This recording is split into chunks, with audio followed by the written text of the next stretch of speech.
Okay, I have an offer for you, JP. What about you call me for 5 minutes, just 5 minutes? I'm not going to do anything. Is that fair, guys? 5 minutes. Me and you, we would have an easy conversation. You read for me the verses you are posting, and let us see if this is something wrong. See, I do not block you, because until now you keep posting things we do not know even what you want to say. You are just a stupid mentor. You are literally suffering from something. I think you are a girl, aren't you? The one who keep harassing me always? GP?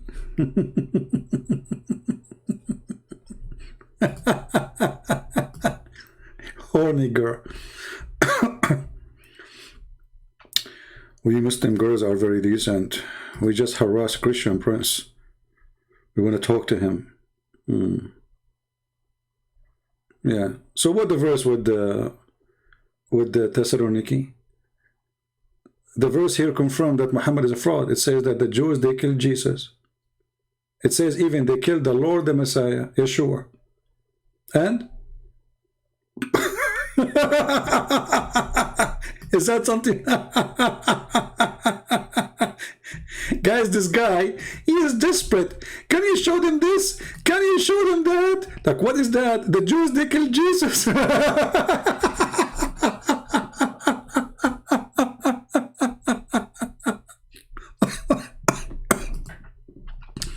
You know, this donkey, he remind me of a Muslim. He says to me, why you don't hate the Jews? I said, why I want to hate them? He said, didn't they kill Jesus? I said, I thought they did not.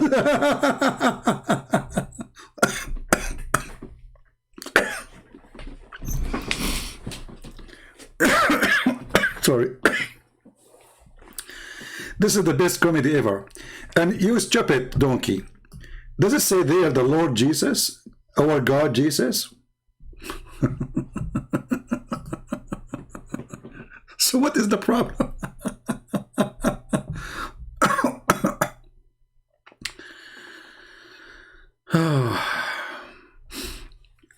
Soroyo, the Soroyo Aramaic language, the grape, the huri is a grape. Well, I don't know. Maybe this is a theory. I'm not sure if it's true or not, but it's possible because we know that the Quran was never actually in Arabic. It was a mix of Aramaic. So it's possible, right? But not, for me, it's not for my benefit to say that the versions are a grape. Debate the Muslims by what they believe. Don't waste your time. You know what I mean? So let us say you are doing like a high class education. Then you can go to that level, says this is the origin of the word. It doesn't mean what they say. But when we debate Muslims, for us, we should debate them by what they believe. You know what I mean? Not by a scholar in language says, well, the word virgin means grape. Because the Muslim will say no.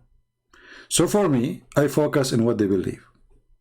So they can suffer from it.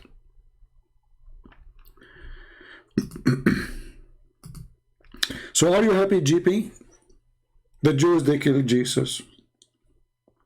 You remind me of Mimi, Hijab, when he asked Rahman Borat, he said to him, well, I believe they killed him, yes, and they buried him too.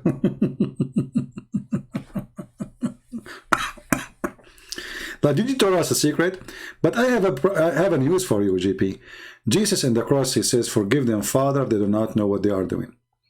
So when the first, the verse you are quoting for us is speaking about those who they are rejecting Jesus long after, and he is saying they are the same as the one who killed Jesus. The Lord, he loved them, he came to save them, but they don't want to be saved.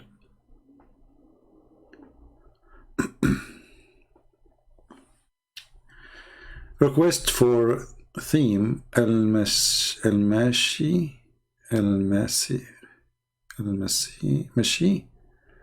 based on Islam versus Islam ideology. My friend, I did not understand what you are saying. I apologize.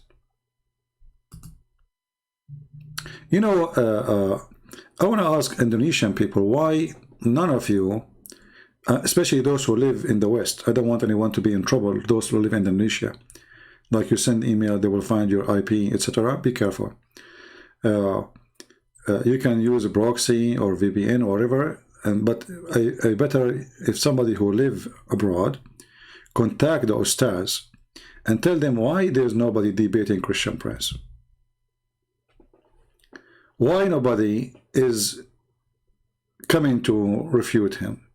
Do you know how many Muslims live in Islam every day?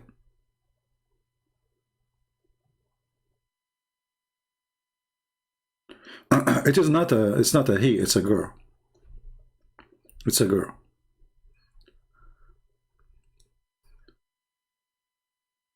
You know, even when the Muslim, they go and seek help from an atheist, trying to disapprove the Bible.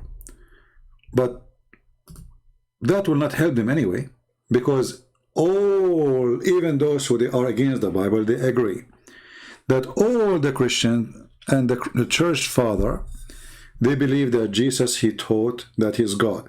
Like when they brought this guy and he said, yes, Jesus, he taught, and he thought that he is the Son of God. He did not only say that the church father, they taught that. Jesus himself, he taught that, which means he confirmed what the scripture is saying, that this is what the faith was based on, and nothing changed.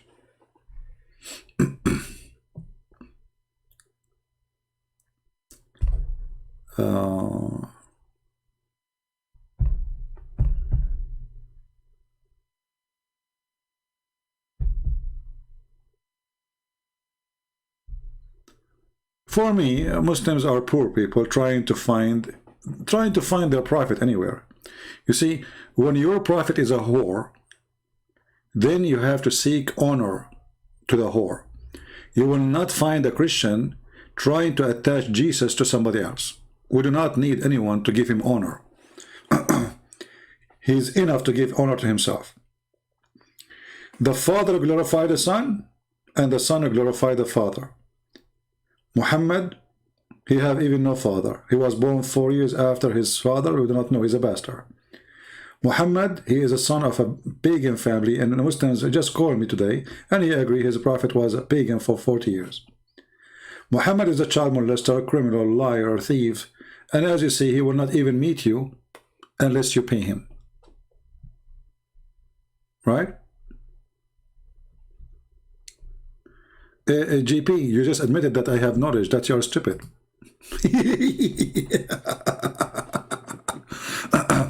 Putting your knowledge in the waste. What a shame. I'm not like your prophet who have no knowledge at all. They ask him, what do you think about Zulqarnain? He said he's a prophet. Alexander the Great became a prophet.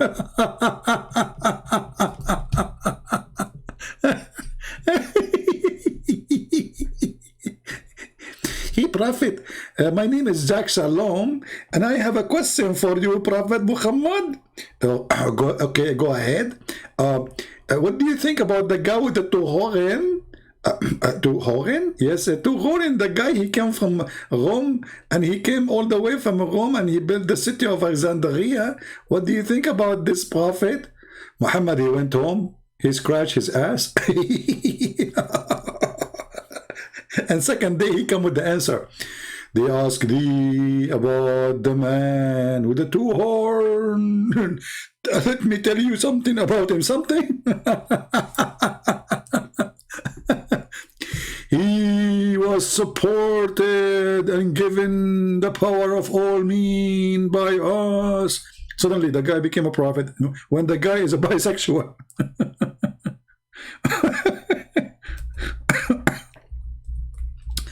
And then he took away and he found where the sun set. Like, what the heck? He found where? And they are asking you about Zulqarnain? I mean, have you ever heard of a guy, his name, the guy with the two horn? If we ask the Abdul, okay, now listen, I want to learn from you, from your God. What is the name of this guy? Is he a cow? A guy with a two horn? What is that?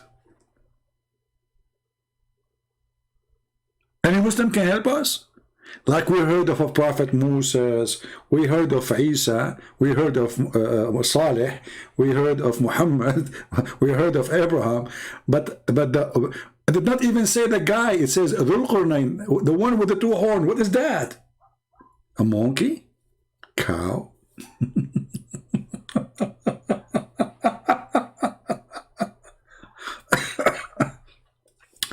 And now Allah will tell you everything about him. I will tell you something about his story. Okay, Allah, go ahead. Verily, verily, we established for him in the earth, and we gave him the means of everything. Allah, he gave him victory. What you can say? So he fell away. Like suddenly, that's it. He fell away. What does that mean? I mean, what he was. Zulqarnain suddenly exists, and he fell away. Like what the heck? Hey, Zulqarnain, did you fall away? Yes, I fell away. Which one? Did you fall away or two ways? I fall only one way. Allah said so.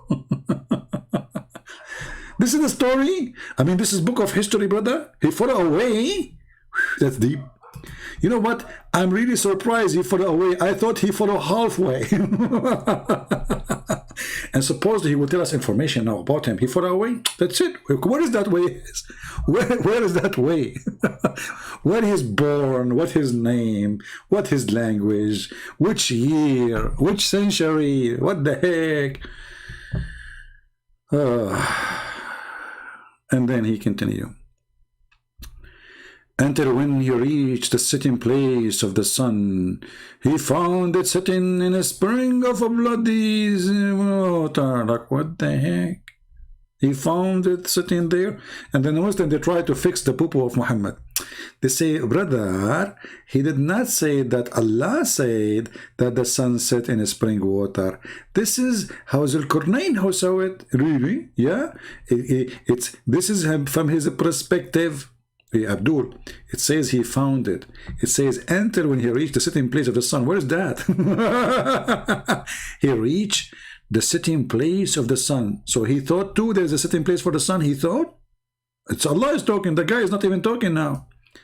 So the poor Muslims, they are so desperate trying to fix the poo-poo of Muhammad. There's no diapers in the words can contain the poo-poo of Muhammad, peace be upon him. No diapers. The sitting place of the sun, he kept going. He found the sitting place of the sun. Where is that place? And then he found it sitting in a spring of muddy water. Man, that's deep. That's deep.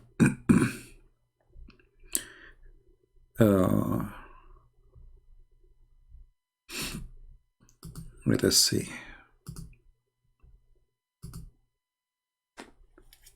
You know, by the way, there's people here, they're obsessed with me, don't you know?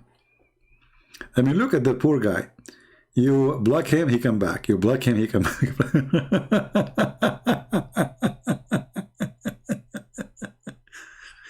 GP, I want to be honest with me. If I don't go live on air, what would happen to you? Do you feel depressed? Honestly, like, you know, do you like spanking? I think you like to be spanked. Do you know the story of the guy? You found this story translated in the Shia website. So in the Shia, they collect, you know, some hadith about Muhammad and his followers. So they say that there's a homosexual. He heard one of the companion screaming, saying, if I know the one who killed Uthman, I'm going to, excuse my language, I'm going to do this boom boom to him. If I know who killed Uthman, I will do boom boom to him. The guy is a gay. Oh, what the heck? What he will do? He will do boom to him. So he put his hand up. He said, it's me who killed Uthman. So the guy, the other guy, he put him underneath and he started doing boom boom. Then the homosexual from underneath, he said, if I know that the killing of Uthman will give me this, I will kill Uthman every day. And this is GP. If he knew.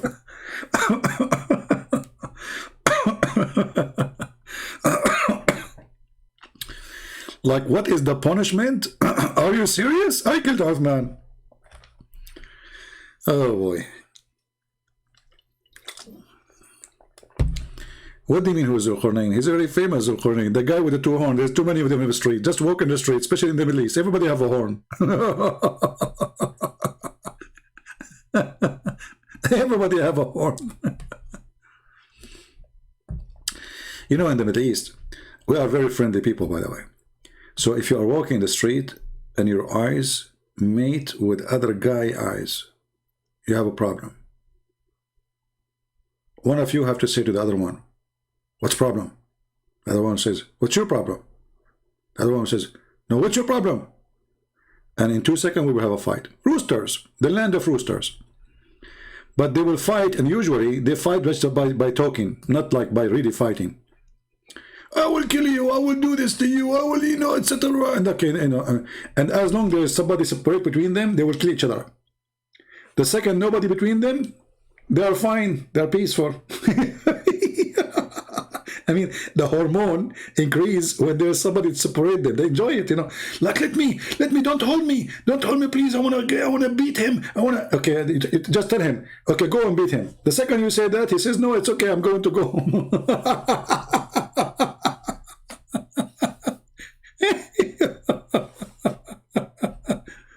What a stupid religion.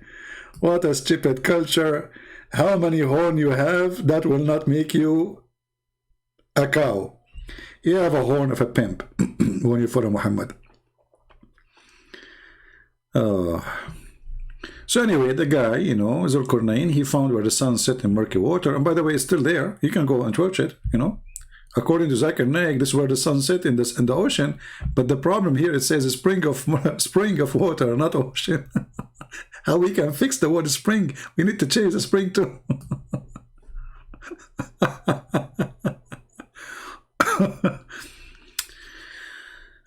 And you know what is funny? That there is people of Gog and Magog and nobody can find them. And the Gog and Magog people, they are the percentage of them is 1,000 to 1. Which means if we are 7 billions, they are 7 trillions. You know what I mean? 1 to 1,000. So from every human of us, there's 1,000 of them, at least.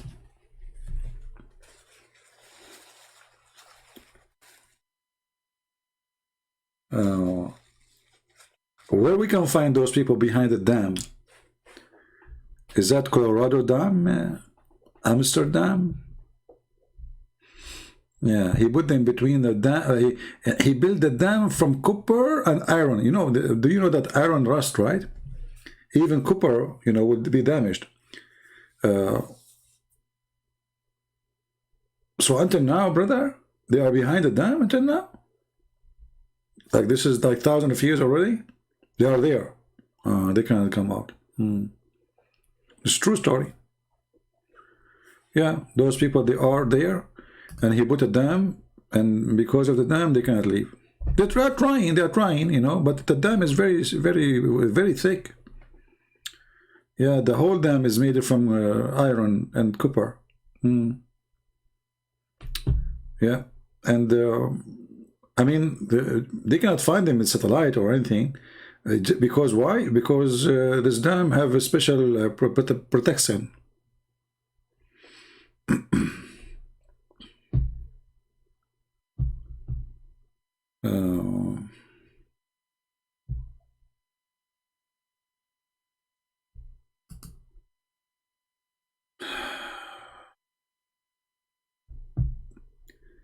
Do we have any Abdul?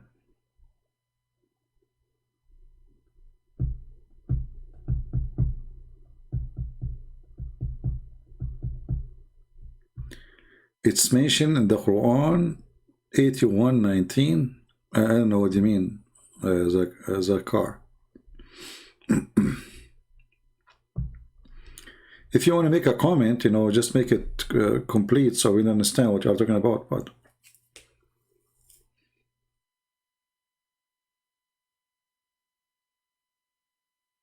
yeah, actually, there's a website. I can give it to you. Let me find it. It's called Shihab.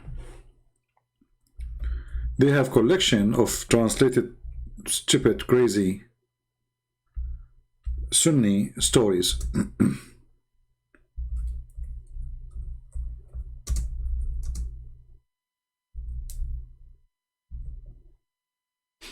Let us see. Yeah, here we go. But be careful, there's a lot of dirty, filthy stories there.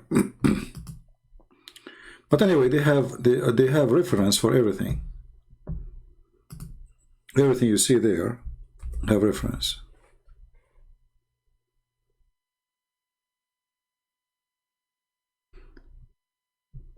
And I think the story I told you in that page, I guess.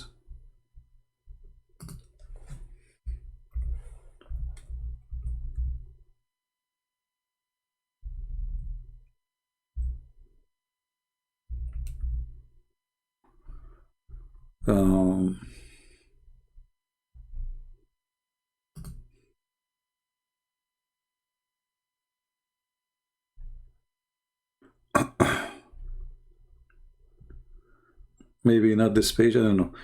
But for sure it is in that website. You can find it in that website.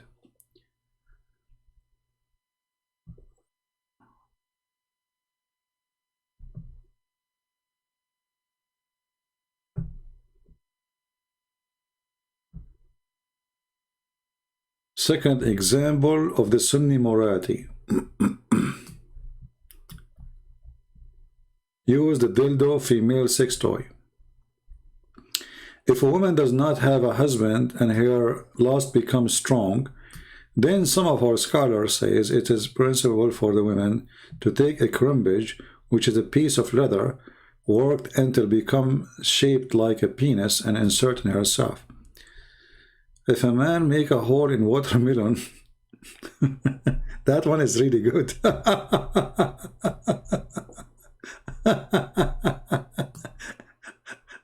This has happened only in Islamic religion. Making a hole in a watermelon or a piece of dough, you cannot eat the bread from them. Be careful, they will have sex with the dough. Or a leather skin or a statues. Don't take a Muslim to the museum. And he has a sex with it. Then this is the same as we have said before, type of masturbation, i.e. halal. Halal.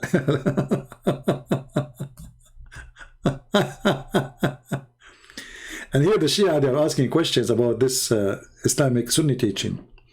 So they say to the Sunni, well, if muta is haram, is forbidden, and it's an open license for sexual pleasure with as many women as one can financially afford. The women who engage in muta are hired women. Thus, it can be performed with all women, irrespective with their age, etc. All right, okay, let's see. Oh, this is just continue reading what the Muslims Sunni believe. Yeah, you can read. I mean, there's a lot of garbage there. This is here about the breastfeeding. This is here about having sex. Yeah, have you ever heard of a religion says, if a person had a sex with intercourse with an animal during the Hajj will not be void? His Hajj is okay. I mean, the guy, he just have sex with a goat. I better stop here. This is very stupid. Yeah, but anyway, I gave you the link. Feel free, you can read it and you can save it. Stupidity is amazing. And nobody speak about morality as those people do. But the second you go in little, details, you will see that this is the last ever religion can even mention morality. What is moral in this cult?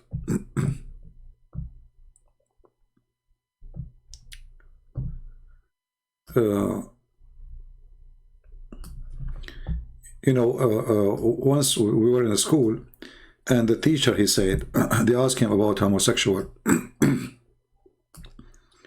He said, me, myself, I don't like to associate with homosexual, even if they are really good looking, because it's tempting.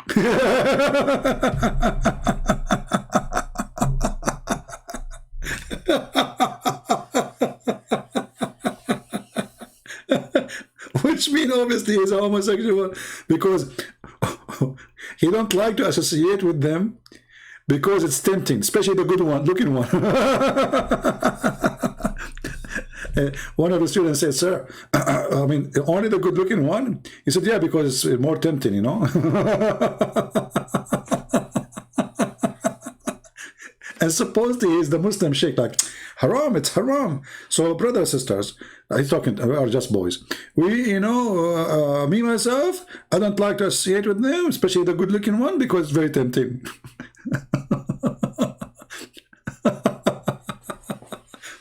And this will remind me of the hadith. If you remember, when Abdul, he went to the caliphate, and he said to him, the imam who is leading the prayer, and we are praying behind him, is a homosexual.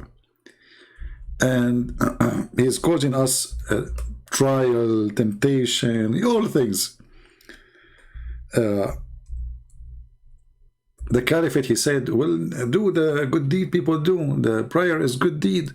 Just do what you do as a good deed. Don't follow the bad deed.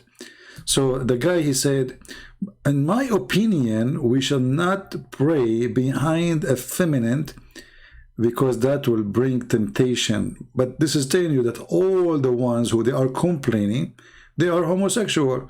Because how in the world you are getting tempted? You know what I mean? How in the world they are getting tempted? This is the hadith in front of you.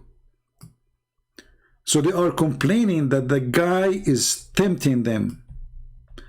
So the outside, the appearance of the story, they are against it, right? They are against it. You can tell. It's not right. But the inside details, they are for it. They love it. They are tempted. You know, I can say, okay, a woman, she have a nice body, maybe she's doing some stuff, praying in front of everybody, bending over, you know, we can let it go. But this is a guy. So why they are tempted unless they are thinking about it sexually? Because at the end of the day, everything is in the brain. Right? Just to prove this point to you. If you have a daughter, and one day you open the door in your daughter's room, and she is changing her clothes, and your daughter is young, beautiful, you know, maybe she is 20 years old, are you going to think about her in a sexual way? No, you will not. Why? Why? Because your brain right away will block any such an idea. She's your daughter. But she is young, she is beautiful, and she's a woman. So everything is in the brain. It's what the brain tell you. So when you decide to think about things in a sexual way, they turn sexual. It's not really what you see. It's what you think about what you see. Do you understand? It's not really what you see. It's what you think about it. And here is a great example. It's not the man who is effeminate, as they call him. It is what they are thinking. Make it a problem. They have a filthy mind. They are looking at a man, but they are not looking at him as a man. They are looking at him as a sexual object. If they are looking at him as a man like them, they will not think about that unless they like men. Right? So everything around us, when we say somebody get tempted, it's about what you think. If you think about it in a tempting way, it's going to turn to be tempting. Doesn't matter what it is. It can be food, it can be money, it can be women, it can be men, it can be anything. It's your brain. Your brain is the one who is staying you, and you can tell your brain to block some ideas from your head, to fight it. But Muhammad is the person of temptation. All his religion is based on unleashing the brain desire to be filthy. No limit. All right?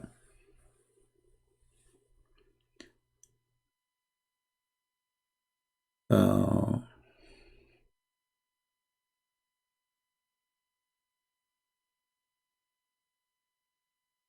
anyone have a comment?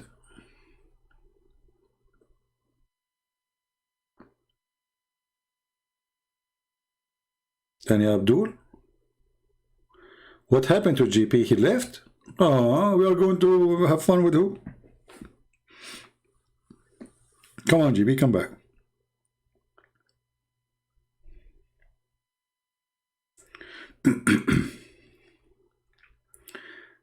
You know, like somebody talking about Buddhas.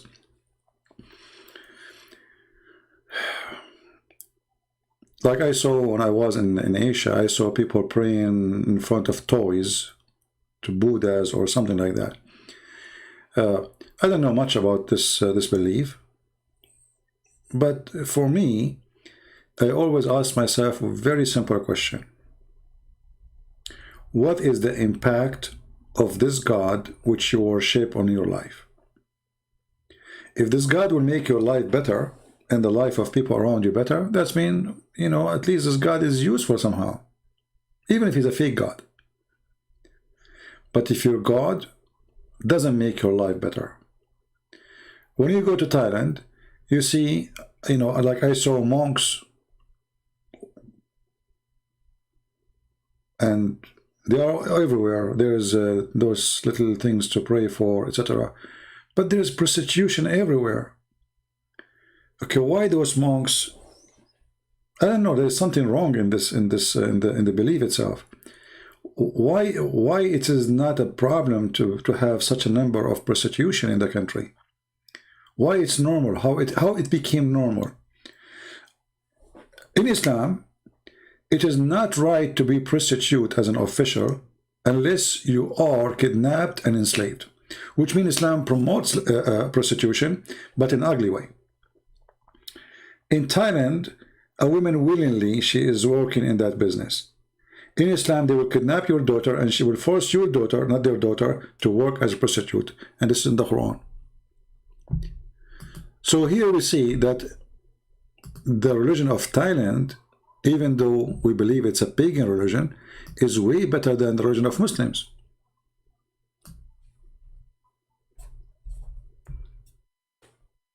You will notice that in Thailand, generally speaking, they don't look down at women who work as a prostitute.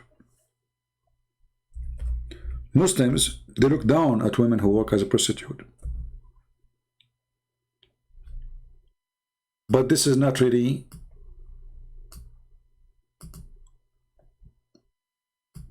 Islamic. Islam promotes prostitution, but the kind you do it as a rape, which means you kidnap women from their husbands,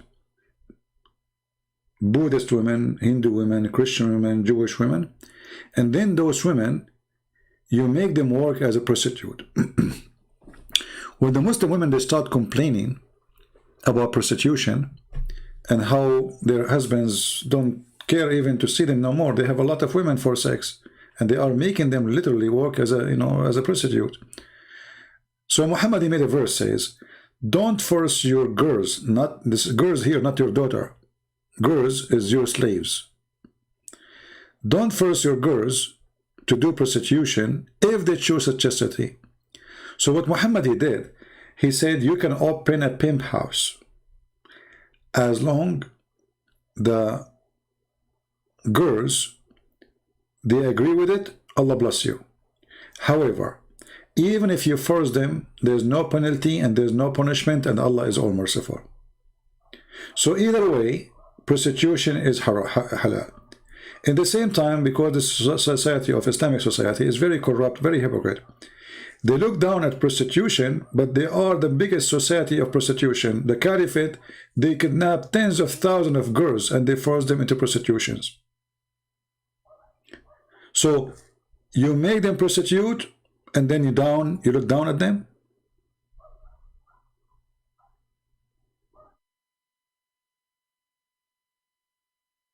Right? Actually, there's a video made by 3 Muslims. It is in the Suku film page. I'm sure many of you knows the page. It's about three Muslims discussing, and they are saying clearly, it sounds like Allah is giving us a license to be a pimp. Go watch it and die laughing.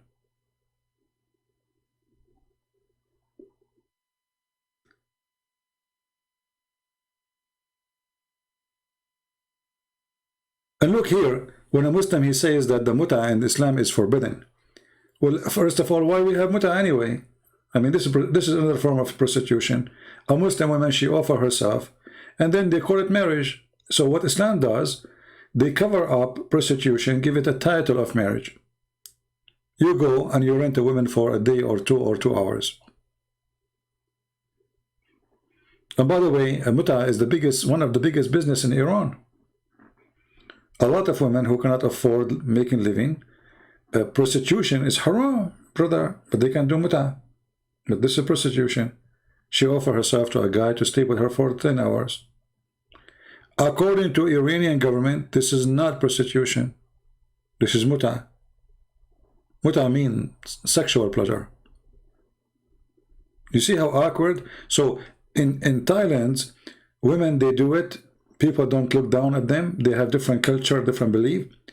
In Islam, muta is prostitution, but they give it title of marriage. Everything in Islam is awkward, is upside down. It's stealing is haram. It's forbidden in Islam to steal. But if you steal from non-Muslim, it's okay. You know, there's a website. Let me see if I can find it.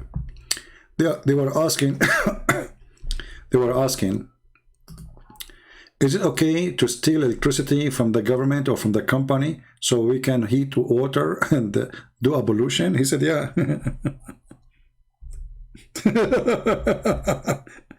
He said, because the purpose is halal.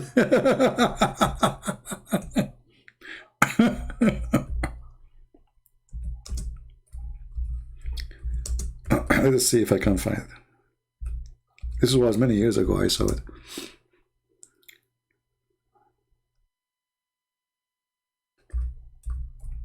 Trying to remember the title.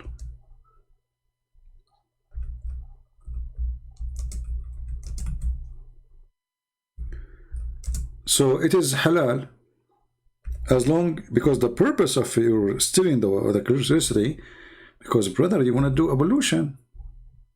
Oh, come on, all right.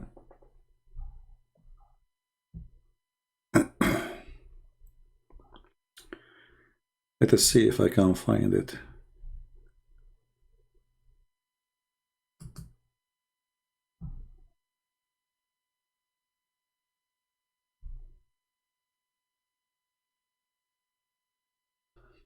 Yeah, I need to remember the title exactly. Yeah, anyway, the answer was, yeah, it's okay, you know, because supposedly the target is halal. So if you steal from Christians, the target is to make the Christian poorer, and they are the enemies, so it's halal. They are not protected too.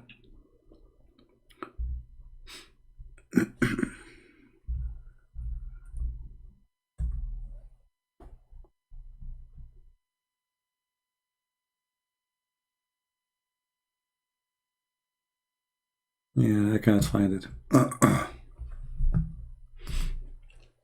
That was many years ago.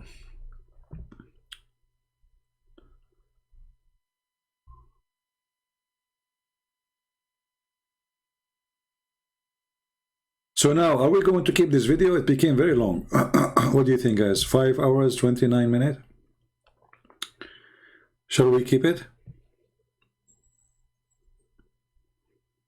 Or take it down so people, they can focus in the video before it? And now I know the Hindus, you know, they will be interested to see about Rama appear in Egypt. They will say, like, what? Rama, he appeared in Egypt? Like, what? Are you kidding me? No way. What are you talking about? He appeared in Egypt? Yeah. For sure he appeared in Egypt.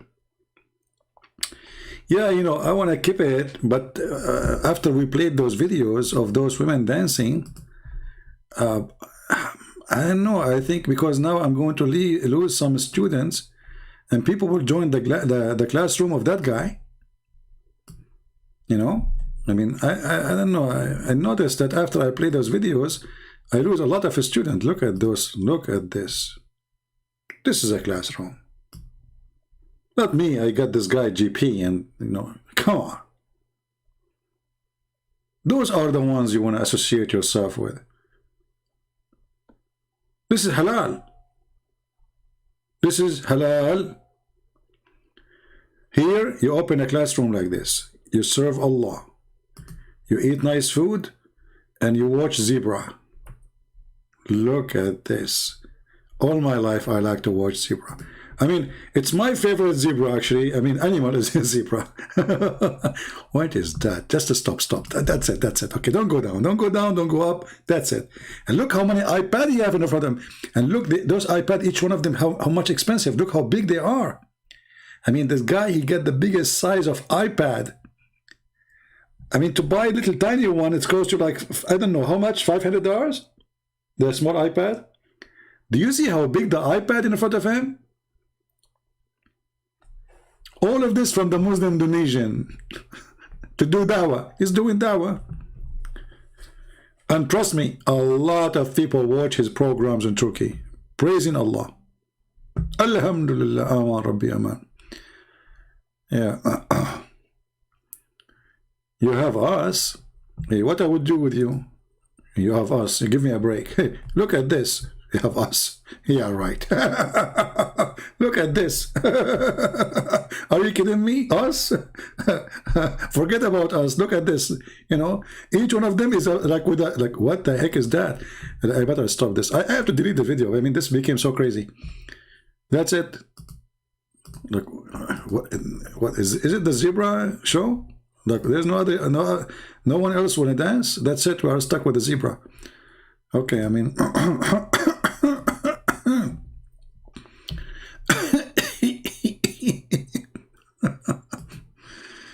Brother, we are serving Allah.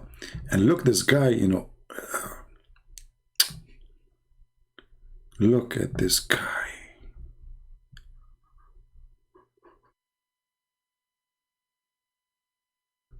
And they invited him in many countries. President, they want to meet with him. He is the one who started Quran and science. What is this? This is 10 hours program?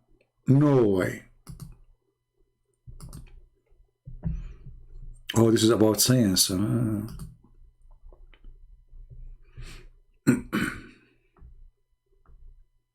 don't know. If you ask me, to be honest with you, I think this is the best education program ever came like to be exist. I've been in many schools before, and all the teachers are boring. Okay. I mean, I don't know. I mean, just face it. At least here the program is first is very helpful, you know, and is going to clean your eyes. This is the introduction. Look at his introduction and look at my introduction. I mean, come on. In my introduction, I have Mimi Hijab. I have Zakir Naik. I have. I mean, look what he have. And do you see how he get excited? His hand move. I cannot do that. Poor me, I will be shouting and screaming at Abdul, hanging up on them. This guy is having fun. Look his hand. Look at his hand. Yeah, faster, faster. Where are you going? Come on. Oh no! Don't do that. What happened to your hair? Is that because the fruit? Ah, you ate a strawberry, a lot of strawberry. Hey, Abdul, support, please give us a like. Come on, we are putting for you the versions. And by the way, all of them are versions, I guarantee you. What the heck is that? What happened to her eyebrows? What? No way. Where are you going? Where are you going? Like, stop. Don't go there. What is that?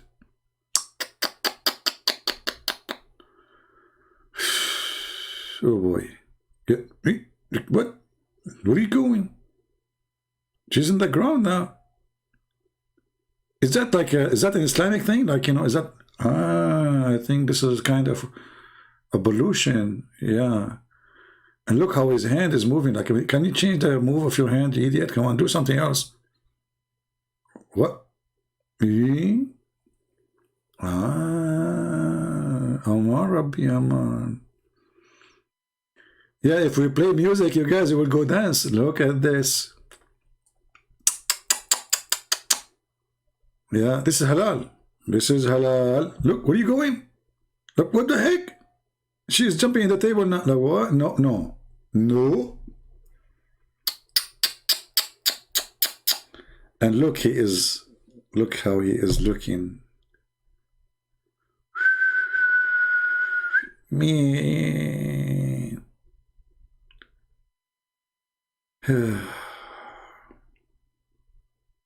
Poor me. Poor me. My classroom 4 or 5 hours. I see nothing but dudes. Look who called me and look who called him. And look, hold on. This is the end of the video. Let me zoom in at the end of the video. This is her. And this is the word Allah. Now, I don't know Turkish. Allah vi Rasuli Rasulun. I lost my voice. By the way, I lost my voice not because I was supporting her. No. Because I was supporting my eyes only, not my voice. Allah vi Rasuli vid velakan zakatakan zakatakutukutatuti. Yeah. And she is, look, version. I mean, match. Allah, verse from the Quran, her face next to it. I mean, what do you want more? Should I add this to my introduction? I think that will bring me way more Muslims. You know, the Muslims, they see this introduction, man, they were stuck here. They will not leave. Oh boy. Aman Rabbi Aman.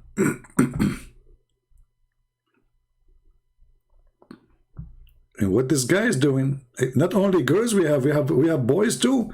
Look, what the heck? Look, what's happening? Look.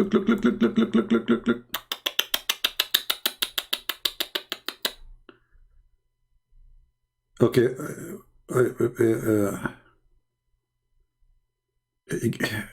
guys, I just found guys are dancing, but the teacher is not there. Like the teacher, he attend only when the girls are dancing. Good teacher. Man, I will lose my voice for the coming week. No, I have to delete this video. I mean, this is horrible. Look at this.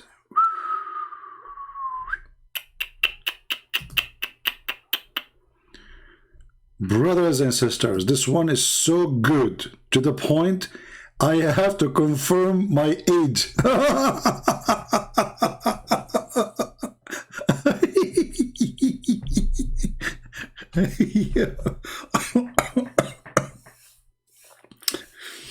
I mean, do you see how much decent?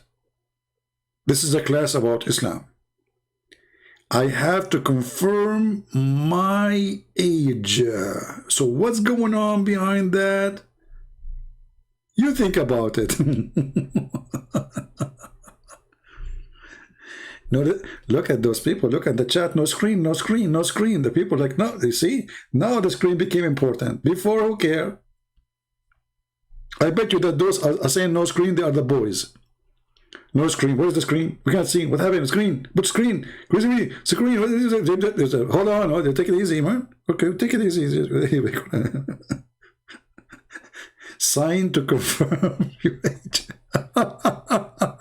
I'm going where exactly? Why I need to confirm my age?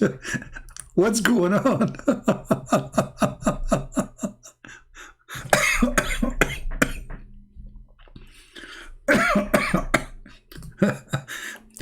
And if I confirm my age, what will happen next? I'm being curious now.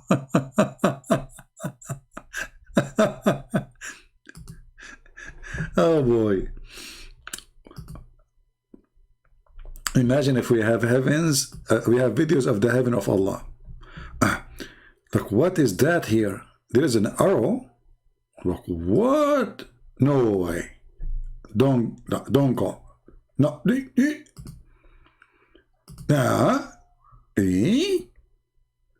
Now people are going crazy with my comments, you know, like, where is the screen? Where is the... Brothers and sisters, I have to delete this video. That's it. I mean, this is garbage, really. This is messed up.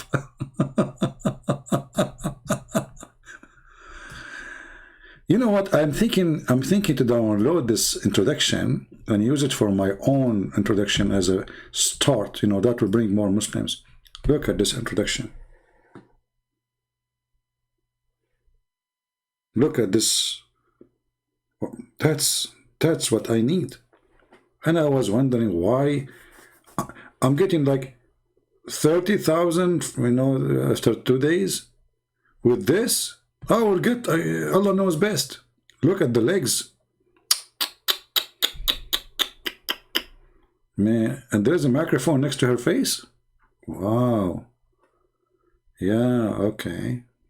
I mean, you have a future, by the way, in the heaven of Allah. A lot of work waiting for you. The Abdul are waiting with sharp teeth. Yeah, and she have to look at the teacher. You see the duty? They have to dance, and they don't look anywhere except to him. You have to look at him.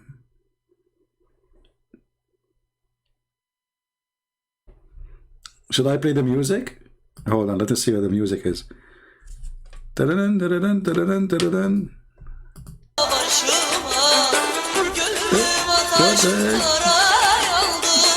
Allah. Allah. Okay, you know, we better stop the music, otherwise Allah will be upset, because music is haram, but this is halal. Yeah. Yeah, better I stop here, otherwise we will end in somewhere else. Look at this video here. 956,000, not like my videos, 30,000. This is reality here, you know. Yeah, this is the same 900,000, you know. Oh boy, look, now we have yeah, okay. I mean, I'm getting closer to understand the situation. Yeah, okay. Oh, my eyes hurt. Oh boy.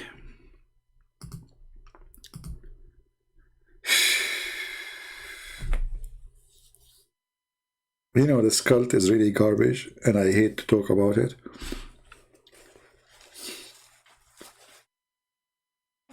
But always I feel guilty for not, like sometimes I say, let us give them a day to watch the previous video. But sometimes it's hard not to go live, because you feel like you have to do more. In the same time, each time you do, you go live, you feel like you get dirty yourself, you know. This Islam does not make me feel, this religion does not make me feel clean just by talking about it. It's filthy, it's disgusting, it's sexual, it is hateful, it is what it is. Like sometimes you say to yourself, I mean, there is things people they do. I feel like, you know, there's people, they make a video about hunting, it's fun. Making food, fishing. Me, I'm talking about Zulqarnain. Is that fair? Let us face it. Is that fair?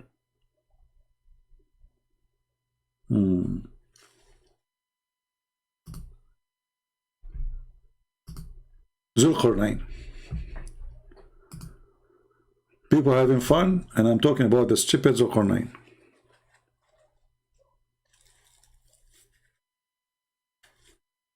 First, GP, you know, I have enough of stupidity. If you like to say something to us, you have to call me.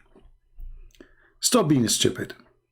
Call me, a man, or be a woman anyway, with short skirt. I find it really amazing that Muslim, all the garbage we show them, and then we show us, they post a verse from the Bible and a verse from the Quran. I mean, look at the garbage we have in front of us. Abdul, let us say, for the sake of argument, we are coming from the moon. We are genie. How you respond to us? We have Zulqarnain, he found where the sun set. He found where the sun rise. He built a dam between us and a nation which is by billions, trillions, we cannot find. So why a Muslim, he don't want to take a second, say to himself, okay, forget about those Christians, forget about the Hindus, about the Buddhists. I want to look at my own religion. Take a break. Think for a second how stupid your God is, if he exists.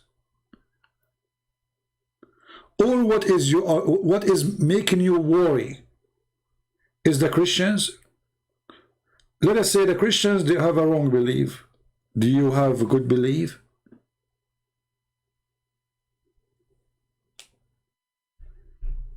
Mental. Shaitan fart.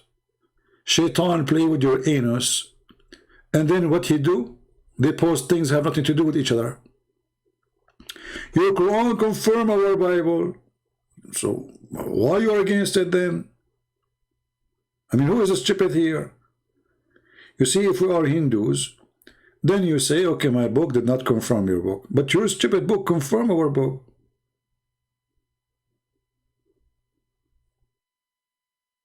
Right? It's not a massive wall. It's a dam, supposedly.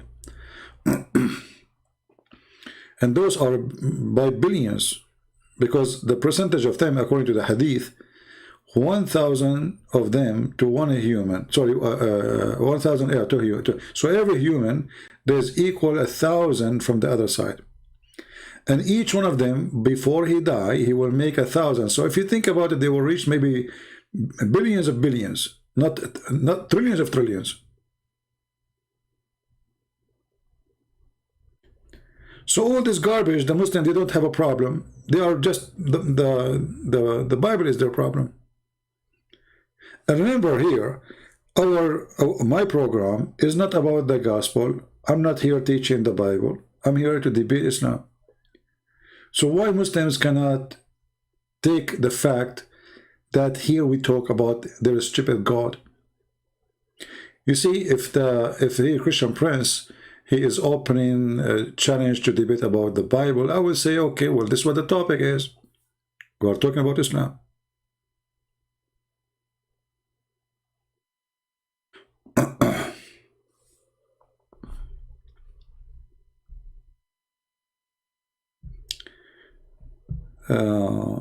Christians started by Ram, son Cush, about 3,000 years ago. His brother Luv is known as La.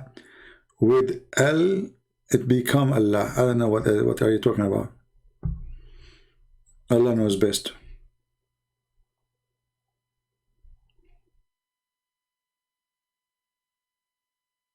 No, but this is a dam built from copper and iron. So it's not the Great Wall of China.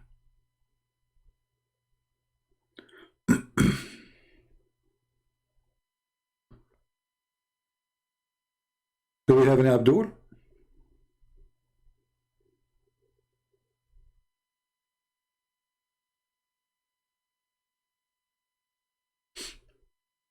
And no, this is not a two tribe.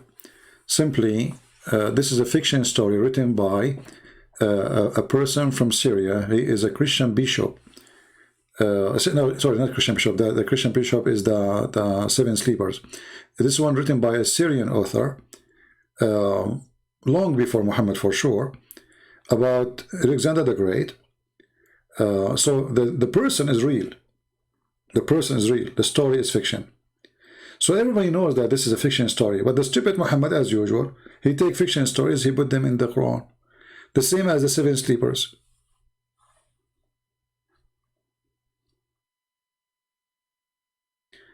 Far, far east, where the sun appears in this to sit behind the massive wall. Yeah, but you see, the story in the Quran doesn't say behind the massive wall. It says it's set in a spring of muddy, boiling water. So simply, this is from different region where they believe that the sun take it heat. You know, a human being obviously did notice that places where they have volcano, there's a boiling water, right? There's volcanoes. So the sun cool down in certain time and it's very hot in certain time. Try to find an answer for this. So this sun, it goes every night and it shower herself or jump, disappear in that boiling water to get hot and then come back again. So I cannot say really this is the same story, the one you are mentioning.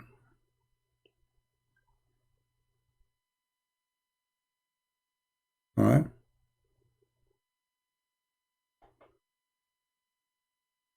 All right. However, the story is copy of somebody else for sure. But this is a copy of a Syrian author.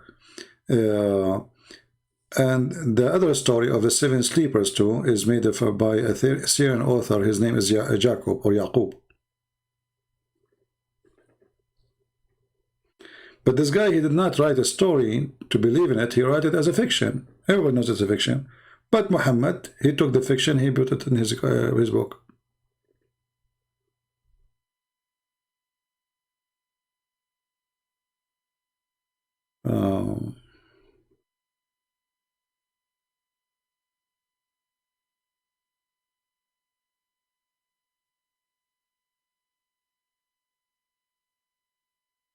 Let us see, trying to read the comment.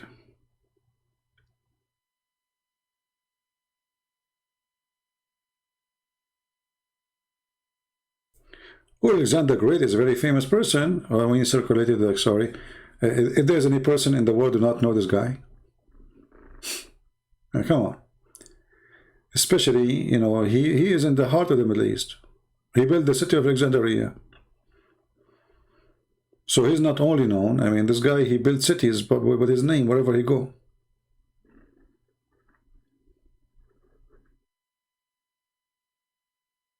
But the funny is, how a book supposedly is the book of God contain fiction stories written by men, claiming that those are true stories.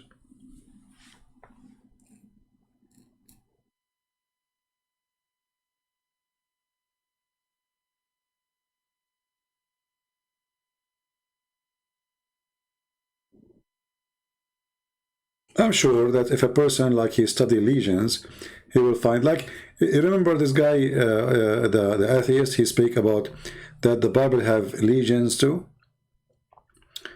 You see, the Bible is a book of books, which mean there are things written from God, and there's things people speak about.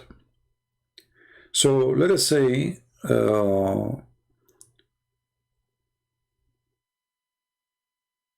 there is in certain time there's a story people they use, or let us say they copy from each other, and then 1,000 years after, people they say, okay, this is a story in the Bible written is mentioned by other people too, who they are not believers, but that will not change anything in the Bible, because simply do we believe in the story, in the legend? Are we copying it? Like, you know, you see some people, they say that the story of Jesus is mentioned the same as a Krishna, but then we study Krishna, we find there's a huge difference between them. Krishna have brothers, his mother, she's married, they had sex. He's not a person born a virgin. Even the Muslim, they claim that it is, but when you go read, you will find that it's not true. So what sometimes people do, they try to find a way to debunk a belief. Doesn't matter what it is. It can be Islam, it can be Christianity, it can be Hinduism, it can be whatever. But you notice right away, there's some people, they are not honest in their claims. There's no honesty.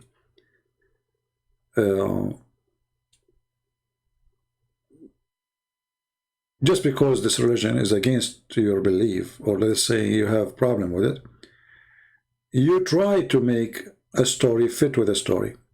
If you remember this Jewish rabbi, Tovia Singer, he's a Jew. He said that the story of Jesus, the Son of God, is coming from the Greek mythology, that there's a person, his mother, she's a virgin, she gave birth. But then if you go and check what he just said, you will find that this is absolutely a false. So those claims can go and work with people who don't read, people who don't search, people who don't study.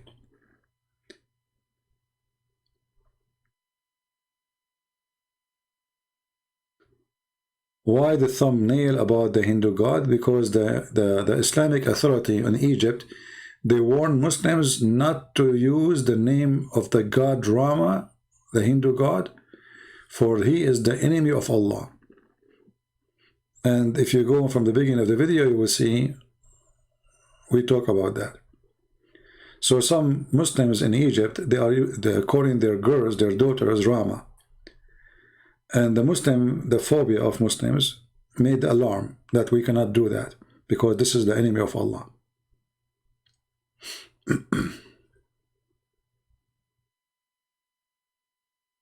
So always, follow honesty. Even if it's against your belief, check it out. But have to be honest and true. Don't let people fool you with a claim. Don't. And remember one thing, that the Bible is not, like when we say this is the book of God, doesn't mean that every word there is written by God. There's rabbis speaking there, there's he, she, stories, there's histories, there's even the devil is speaking. We are not the same as the Muslim. We don't believe that every word there is written by God, word by word, letter by letter. This is a book of books about God. It is about God. Not everything, not every word in it is word of God. So when Shaul he say something, this is Shaul talking. When Moses he say something, this is Moses talking. When Mary she said, this is Mary talking. When the Pharaoh talk, this is the Pharaoh talking. We are not a bunch of fools like the Muhammadan. When God talk, this is God's words. When man talk, this is man words. Very simple. But generally speaking, we say the Bible is the word of God, right? But is every word there God speaking? No. In the Quran is a different story. What you see in the screen, supposedly, only Allah, He is the one who wrote this book together. No rabbi, no priest, no prophets.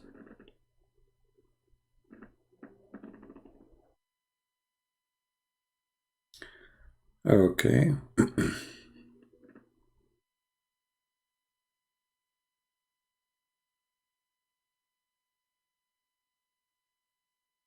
Ahmed Abdul Mahir. I don't know who is this guy. For me, I don't focus on people who they are, I don't know. For me, I focus on one stupid person. His name is Muhammad Rasulullah. The rest is not important. I can focus on a person if he was like in connection with the story of Muhammad. Otherwise, people who they are maybe famous for you. You see, even when we talk about Zakir Naik, I use Zakir Naik as a character of comedy. Otherwise, who is this guy? This guy don't even know how to say his prophet name correctly. Ahmed do not know even how to read one verse in the Quran in Arabic. So for me, when I study the cult of Muhammad, I don't waste my time to speak about others who have nothing to do with Muhammad. Everything have to serve one purpose, to hit the head of the snake. Some people, they focus on the tail. I don't.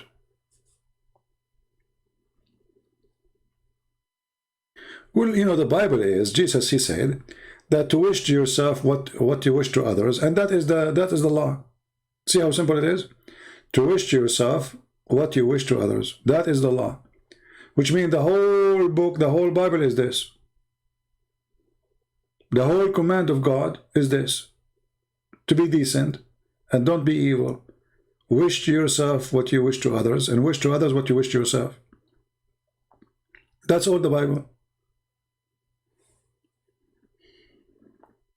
I told you, my friend, I don't know who is this guy.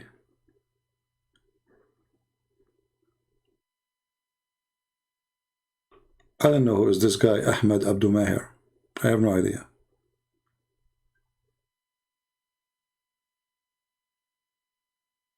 Any belief, any religion did not fix a society, there is no need for it. As simple as that. Islam never fix anything. Islam make things horrible. Wherever Islam goes, war come, bloodshed, slavery, killing, etc.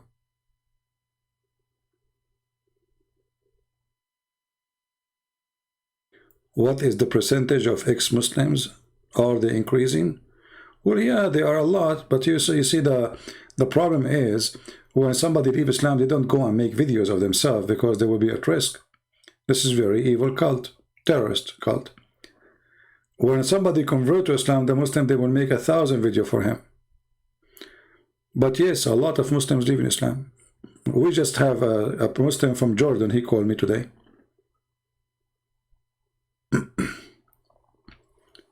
Yeah, and you know, like, you know, there's some Christians, you know, without saying names, when they debate Islam, they, you know, they debate things, it's not really important. Like David Wood, he have a debate with this guy, I don't know his name, about violence, and who care about this violence? Focus in something very important, more than violence, because even violence can be justified. Yes, it can be justified. Me myself, I have weapon. Why not? But I don't carry weapon because I want to kill. I carry weapon to defend myself. So if somebody attack me, I have to use violence. I have no choice. You know? Do I have other choice? No. If I give him a hug, he will go? No. So don't waste your time and debate about things will not make any difference. People have to be smart. And usually, sadly, Christians, they choose topic have nothing to do even with a debate. I mean, violent in Islam. And then they start talking about Muhammad attacking. Okay, what is that will do anyway? The Muslim, he will say to you, okay, let me read for you Moses. Let me read for you, you know, etc. So what is this? You show me that I have a war in my book. I show you have a war. What does that prove? Nothing. It's just a waste of time. So two people who they are not really looking for the problem we are debating about. The problem is Muhammad is a prophet or not? Because if Muhammad was a prophet and his God is true and he ordered him to kill all mankind, then that will not change anything except that his God is true. You know what I mean? People, are you following me? Let us say you don't like people to kill people, right? Okay. But if Allah is a true God and Allah, he ordered Muhammad to kill all mankind to the last one, so we prove nothing really. I mean, the point is his God is true God or not? If we accept that God will send people to hell, if we accept that God, he did the flood of Noah, right? But this is killing. This is killing for all mankind. So what this violence debate is about? It's very silly debate. You need to focus in one thing. Is he a prophet or not? Because if he is not, then all the argument is gone. If he is, then all the argument will not help you to go against this person.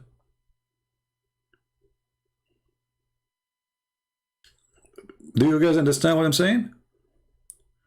This is why when I debate Muslims, if I want to focus in violence, I don't focus on violence as violence. I focus on violence of stupidity, of ethic. So when Muhammad says, attack the Roman and get the blondie. So Muhammad is not really attacking the Roman to spread Islam as he claimed. He's attacking the Roman to get the blondie. So here is not the violence itself. It is the purpose of it is the problem. This guy is not really fighting for the sake of God. He's fighting for the sake of penis.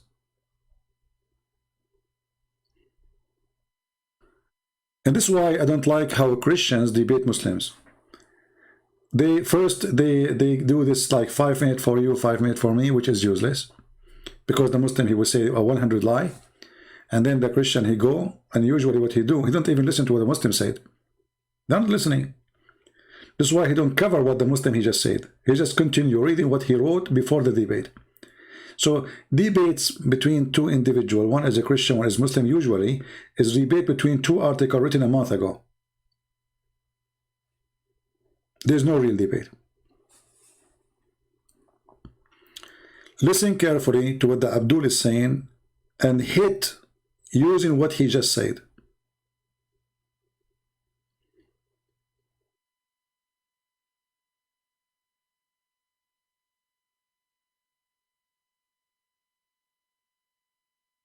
Like Abdullah here, he is here. Abdullah, he called me. He saw all the stupid things about his religion, and he had no idea what to say. For how long Abdullah is going to stay as a Muslim? If Abdullah decides to use his brain, he will leave Islam right away. Each time we show them something, they say, I do not know, I need to check that, I need to ask this, I don't ask my sheikh. But why those people, they are keep saying to us the same thing. Abdullah, he was here last week. He was here 2 weeks ago. I mean, this guy here forever. How come until now he did not ask his sheikh? So what Muslims do usually, they see stupidity in their book, and they don't go really to check it out and find a solution. Either we leave Islam, or this is what he is saying is not true. So what I see with Muslim usually, that the person, he surrender to the stupidity, and he finds that stupidity is more comfortable. The truth will hurt. Truth will bring problem. Leaving Islam, my family will hate me, society will not like me, friends will not stop talking to me, and God knows what else.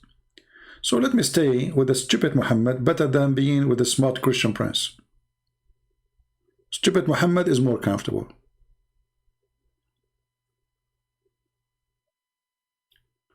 When you debate Muslims, don't waste your time. Don't even explain a verse in the Bible. Because this is what the Muslim he want. He want to take you out of the topic. It's like you driving a car fast, and then there's a bunch of people in the street, they put nails in your way. But those nails are not really in the road. They are on the side of the road. So they're trying to get your attention to come over the nails, to stop you from exposing their filthy profit. Don't do that. When a Muslim, he says something to me about the Bible, I'm not going to even to waste my time explaining something to him. He will not even believe it anyway. I will get him busted answering what he posted from the Bible, from his book. This is what you should do.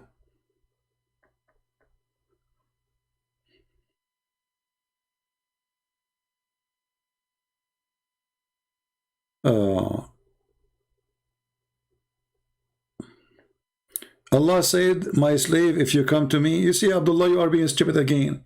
We just showed you that Adam, he commit no sin. What my slave walk to me? What the point of this walking to me and I walk to you?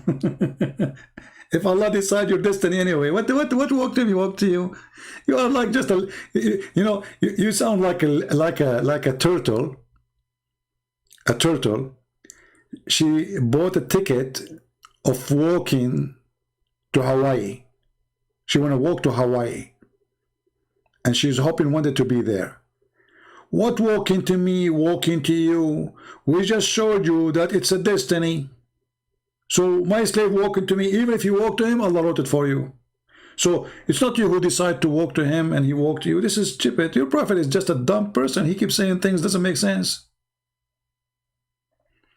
Always Muhammad, he tried to copy Jesus. Jesus says, come to me, knock at my door and I will open for you. I am the way. I am the resurrection. Muhammad trying to copy. Jesus used the word 70. Muhammad put the word 70. Everything, you will find that everything Jesus said, Muhammad, he copy, claim it's his God teaching. I will give you an example.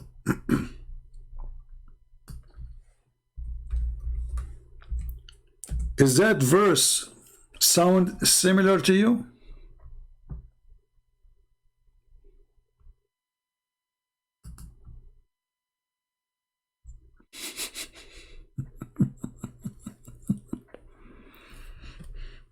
A thief. Even the prayer you pray, Al-Fatiha, is a theft.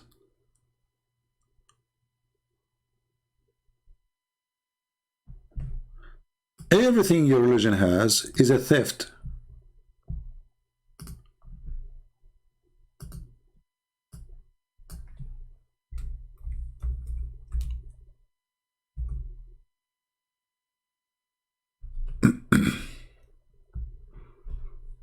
Is that verse similar to you or familiar to you? Did you see it somewhere before? Thief. Literally thief. This is Allah saying that?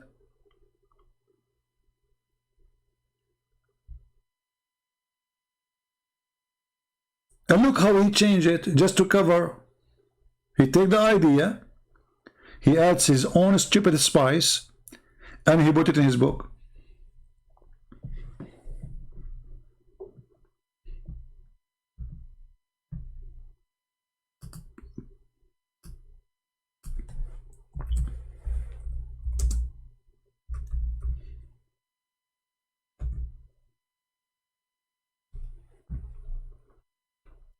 Do you see those verses?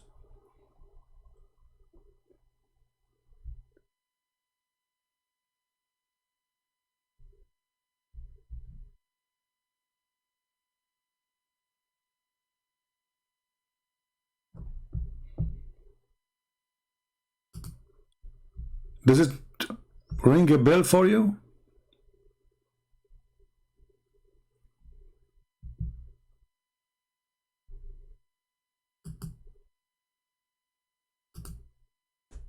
What do you think?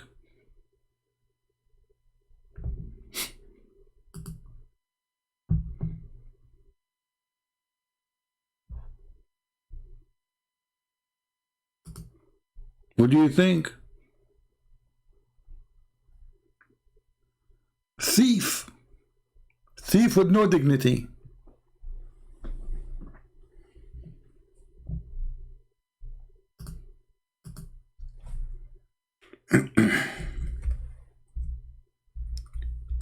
And we can show you tons of verses, endless numbers.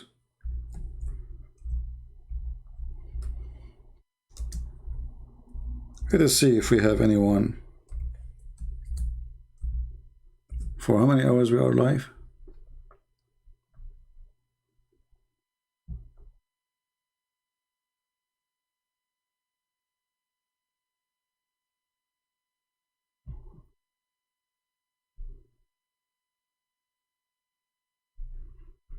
Let us see.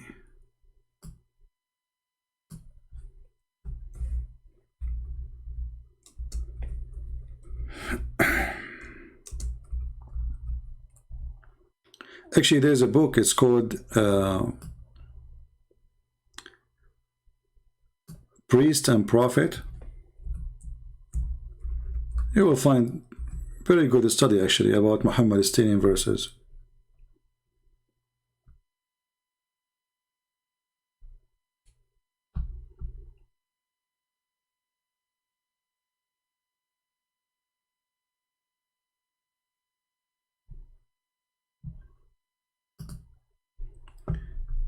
Do we have any Abdul? No, GB1, we are not censoring you. We are asking you to call us. You are a stupid donkey. Secondly, you stupid, as long you are saying there is a priest. So how you stupid prophet, he said to the priest, bring your kids and I bring my kids. Bring your wives, I bring my wives. This is telling us that your prophet, he never met Christians. They are priests who have kids and they have wives. And actually not only priests, they are monks. Monks. Stupid religion. So we are asking you, if you want to talk to me, call me. Stop flooding the text so we can hear you and people laugh at you. Or laugh at me. Why you are being a coward? You are a coward. Like your prophet. When Muhammad, he said, he could not refute the Christians, he had nothing to say. He said, okay, Allah told me after this day, if anyone come to you to dispute concerning Jesus, tell them, okay, what tell them what? Come, come, let us call our sons and your sons, but Muhammad have no sons. Our women and your women, but those are monks. Ourself and yourself.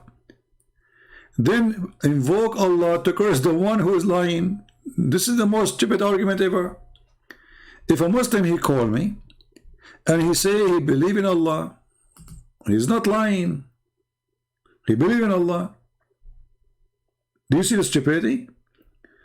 If a Christian saying to a Muslim, I believe in Jesus is God, he's not lying. This is belief. Now you want to say he believe in a lie, this is a different story. So the one who wrote the Quran is a donkey. Because if a Hindu, he says to me, I believe in Rama, he's not lying. This is what he believe. So your stupid prophet, not only he's out of his mind, his stupidity is like a diarrhea. What kind of debate this debate is? Let us ask a God to curse the one who's lying. And what will happen next? Here we go, you ask Allah to curse the one who's lying. What happened? Did you win the debate?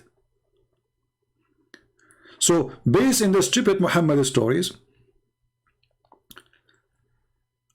I should not be debating Muslims by showing them verses. They show me verses.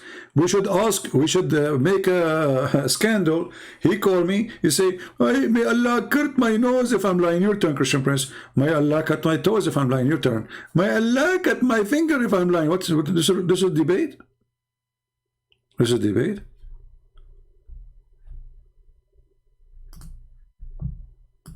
This is a stupid religion. Because that will prove nothing. And you know, if somebody is lying, then Allah will curse him because he asked Allah to curse him. Have you ever heard of a stupid thing like this? That's mean if I lie as much as I want and I never ask Allah to curse me, I'm fine. I mean, this guy is a certified donkey. Every word he say is a poo-poo. Based on this, the God of Islam will not punish you unless you ask him to punish you. So you can go lie as much as you want. Don't just don't ask Allah to punish you for lying. Stupid. And this is what the Muslims, they hate. They don't want you to talk about this. So they want to post a verse for you in the Bible so you can get away from showing how stupid Muhammad is. When a blind man come to Muhammad's house and then he ordered his wives to cover up,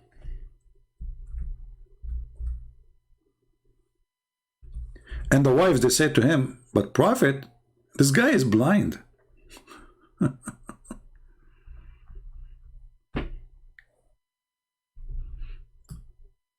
He said, like what?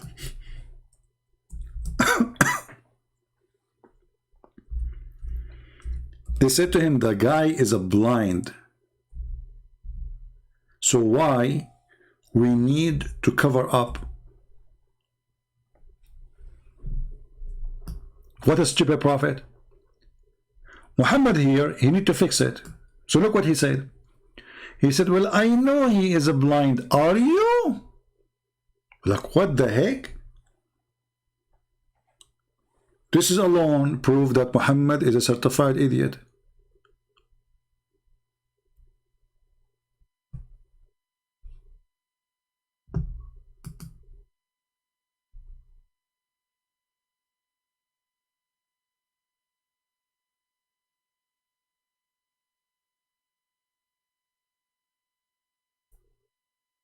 Because, okay, now they cover themselves. What happened?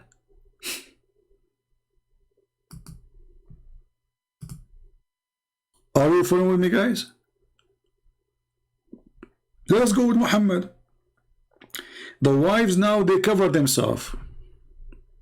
And stupid. The guy is blind, nothing changed.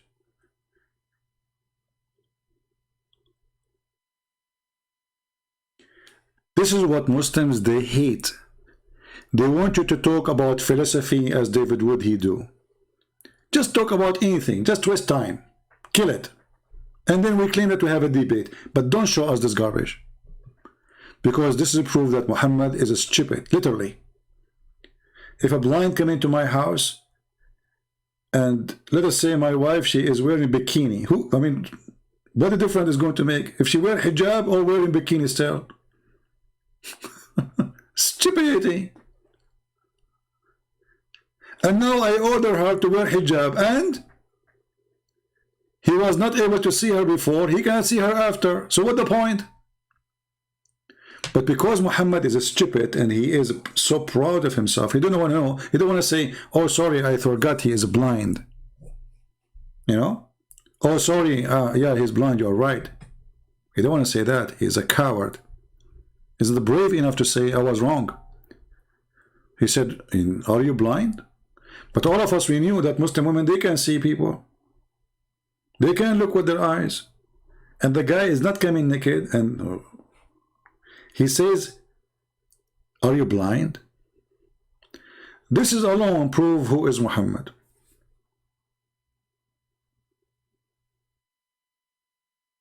Because this is Muhammad, who is inspired by God, is fixing a problem.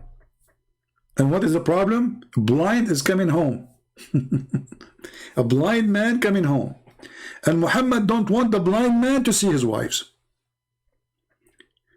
And now he is asking the wives to wear hijab, and that supposedly will stopping them from seeing the blind man.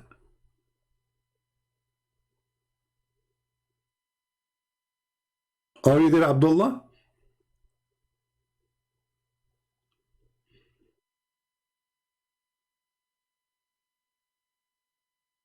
This is a prophet of God.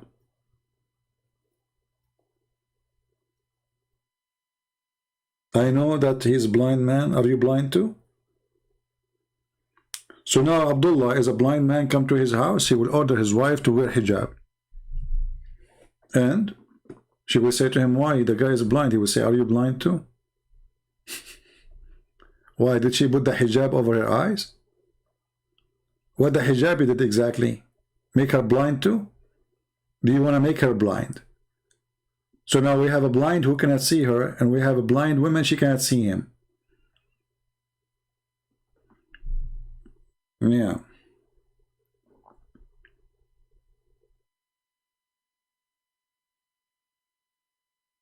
You know, don't ask Abdullah to call me. This guy is a genius. Whatever I say to him, he said, I don't know. And he called me, he said, I got you busted. I will ask my sheikh later. I mean, those Muslims, they got me busted left and right. Each time I go live, I got busted. I don't know what to do. I mean, that's it.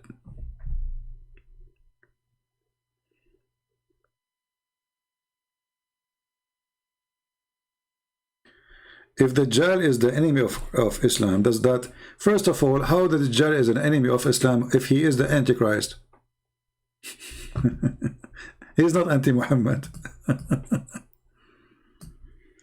Again, Muhammad is a stupid idiot. He stole a story. The Christian, they are waiting for, you know, they believe that somebody is going to be Antichrist. Muhammad, he said, okay, let's add it to our books.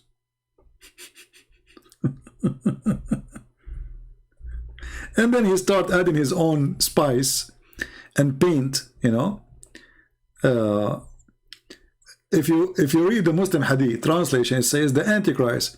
So this guy, Muhammad, he keeps saying to us, Jesus is just a messenger. So why this person is Antichrist, not anti-Muhammad? I mean, why he's Antichrist? This is the devil himself. This is a person, according to Muhammad, he will cut a human being two pieces and he will put him together by one order. At Dajjal, according to Muhammad, he will order the dust to turn into gold. Can you imagine how powerful he is? He is anti-who? He is anti-Christ. That means Christ is God. Because this person is anti-God. This is the devil himself. The second they say that they believe in the Antichrist, they just admitted that Jesus is God. He's not anti-Islam. He's anti-Christ, which means he's anti-Christianity. And that means that Dajjal is in the team of Muhammad and he is Muhammad.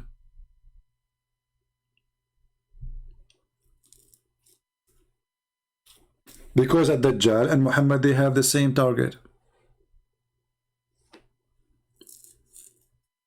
And not to forget to mention here, when Muhammad, he said that at Dajjal and Allah, they have the same look except one eye. That means Allah is a man too, because at Dajjal is a man.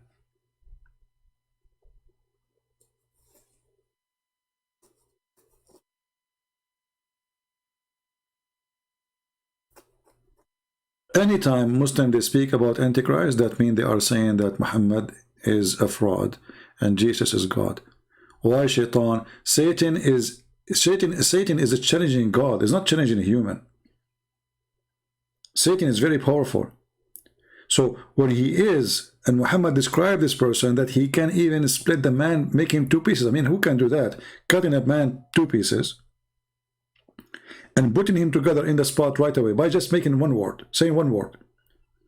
So this person is not a human being like everyone. He looks like a human being, but he is extremely powerful. He can turn the dirt into gold and silver. So when the Antichrist will come, he have one target, is a Christ.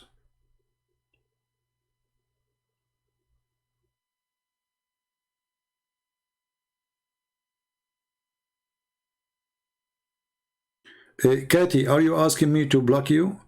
What? Look what the Christian Prince is talking about. Look what Katie is talking about.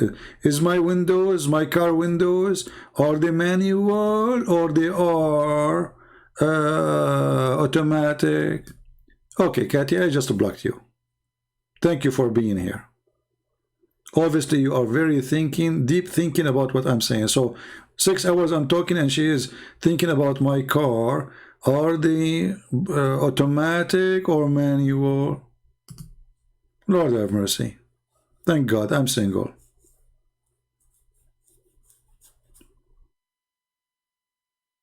This is what is worrying you? My car is automatic window or talking about the Antichrist? What do my car window have to do with Antichrist? Is that connection for you? I think they are similar. I think the Antichrist will use a car like mine. There's a relation. Well, you have to block people. I mean, people, they drive you crazy.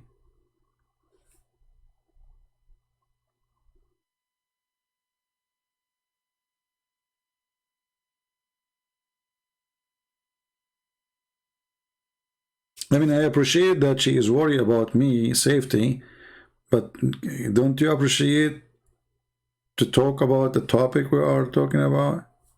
Do you think I'm driving now? And why in the world car with manual window is safer? Since when? Why is that? Oh, have mercy. Talk about Imam Mahdi. There is no such a thing. This is just a joke. Mahdi. Your prophet, he said, already the Mahdi should be here because Antichrist already was in his time. The Mahdi is a person who prepared for the Antichrist. But Muhammad, he says Antichrist was there. There's a group of people, they went to an island and they found the woman, her name is a Jassasa, and they spoke to Antichrist. And he have a chain and he asked them, هل جفت بحيرة طبرية? Did the lake of Tabaraya dry? Why? Because I will be going there soon. Stupidity.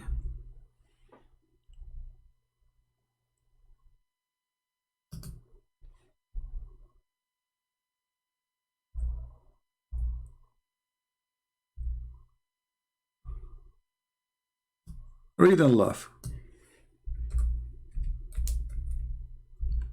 What happened? A guy, he came to Muhammad, he told him this story. Muhammad, he heard it, he go out to tell him that this has happened.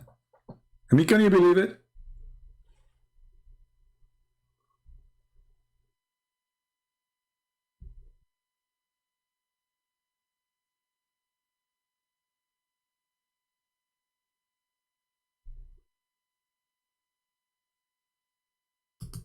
And actually, even here it says, Muhammad, where he learned this from? The Messenger of Allah, once he delayed his prayer, he delayed the prayer. Why? He came out, said, the talk of Tamim ad-Duri detained me. Okay, what he's saying? He said, he told me, he informed me about a man in an island in the sea. All of a sudden, he found a woman who was trailing hair, and he asked, who are you? She said, Jassasa. And then the rest of the story, and then they go and they meet the Antichrist. But it's a guy who just told him that. Muhammad, he take what the guy said and he start teaching it to the people. Can you believe his stupidity? I mean, it's a guy, it's not Allah told him. It's not Jibril told him. It's a guy visiting him. He was having dinner with him. Yeah, Jassasa, she is a female. She have a lot of hair.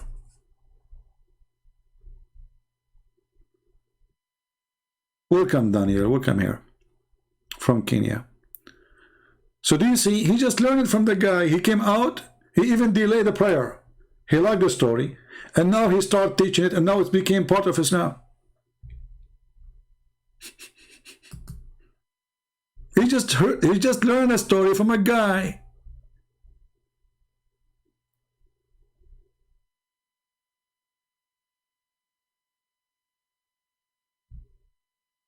Look at this hadith here. Here you see a whole form of the story. You would go crazy if you read it. So this guy is a mentally ill. He hears a story from people, he added to his book. So now he have Antichrist. Why? Because a guy, he told him there's an Antichrist, he's in an island, and he is in a chain, and there's a woman, she is his spy, her name is Jassasa, and she is very hairy to the point you can see, you cannot differentiate between her front and her back.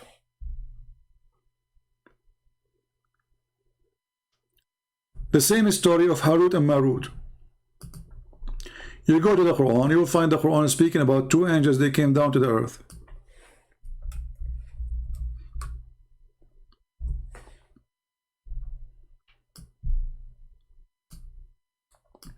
There's a legend that the one who taught magic, the first one who taught magic was God. He sent two angels, and those angels, their name is Harut and Marut, and obviously the story telling you that this is legend coming from, you know, all the way north of Iraq, like Persia, you know, they're from the Persian mostly, Harut and Marut.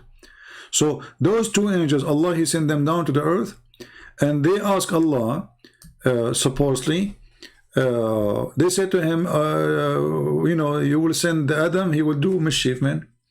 Allah said to them, well, you know what, you think you can do better? They said, yes, we can do better. So he made them have a form of a man, both of them, and he sent them down, and then they saw Venus. Venus, you know, the Venus, the star, the goddess of the Greek. So they saw Venus, and Venus was so beautiful. And then they asked her to have sex with them. And then she told them, I will have sex with you if you tell me the password to go to Allah. Story.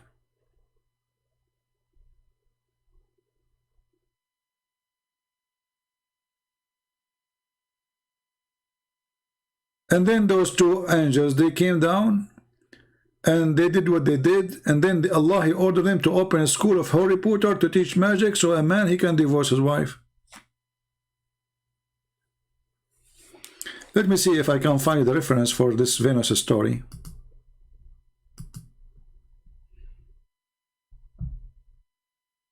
Madness.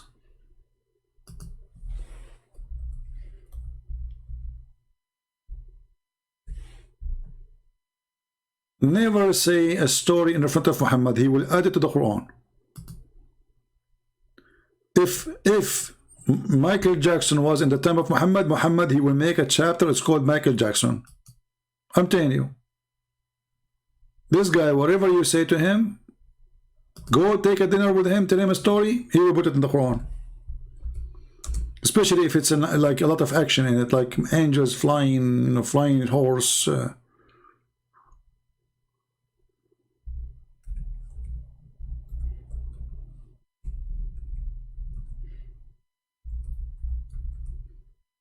Let's see if we can find the,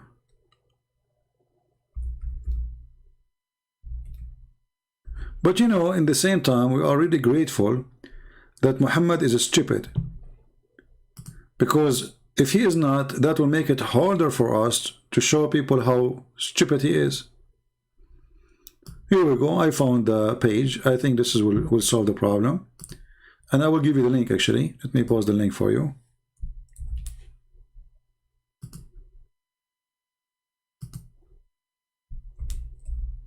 Open it. And then you will find that Allah, he sent two angels, Harut and Marut, and when they went to the earth, they found a girl. Her name is Venus or Azhar. She is so beautiful, so sexy. When they saw her, they got so horny. They asked her to have sex with them. And then she said to them, in order to have sex with me, you have to do three things.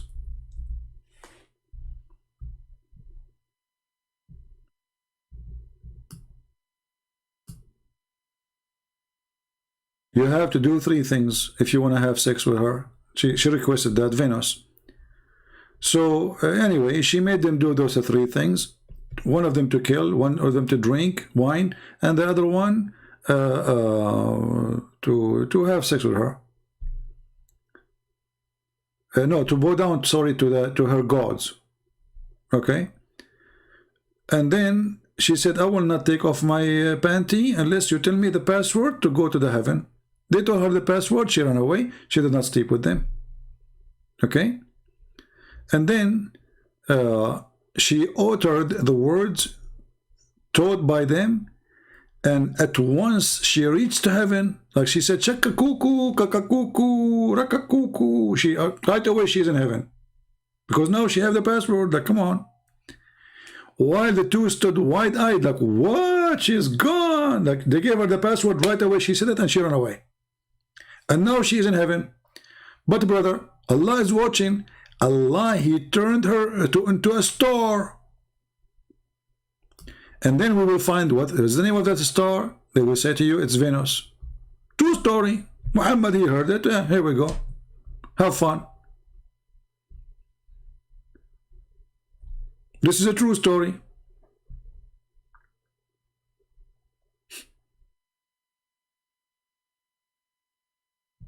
Who can deny it? Anyone can. The funny Abdullah, he says to me, there's facts. Are you there, Abdullah, Mr. Facts? There's facts in Islam. Yeah, it's a fact. There's a Harry Potter story, and and Venus is, she is a star, and she was a woman. Yeah. This is, here we go. It says, even in their website, it says, the women into a star between two bracket Venus. Do you see it? I mean, they are not even ashamed to like hide it. Like, come on, people are laughing at you. So, that Allah metamorphosed the women into a star Venus. The Imam said, I seek protection of Allah from such a word, which because of angels are sinless, and they have been saved from disbelief and evils by the grace of Allah. True story.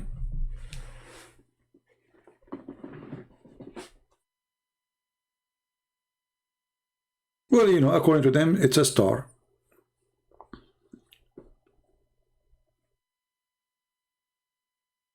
Can you convince Muslim that this is a fiction story? No way. This is a true story. Harut and Marut, it's a fact. It's proven by NASA. Who can deny this? It's absolutely true.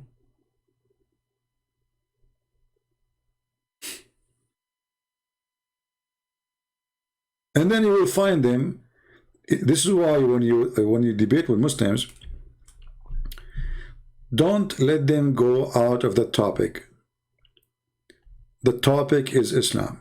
Don't waste your time trying to explain the book of God for people who worship in this garbage or believe in it, because you are wasting your time. Before you go to the Bible, you have to convince them that this is stupid. After they agree that Muhammad is a fraud, then we can go and read the Bible together.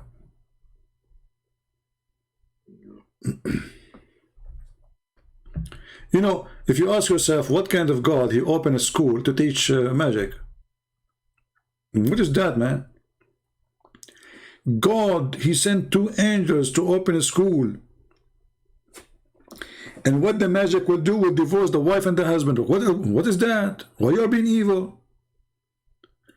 God, he opened a school to teach magic so the man and the wife, they will fight.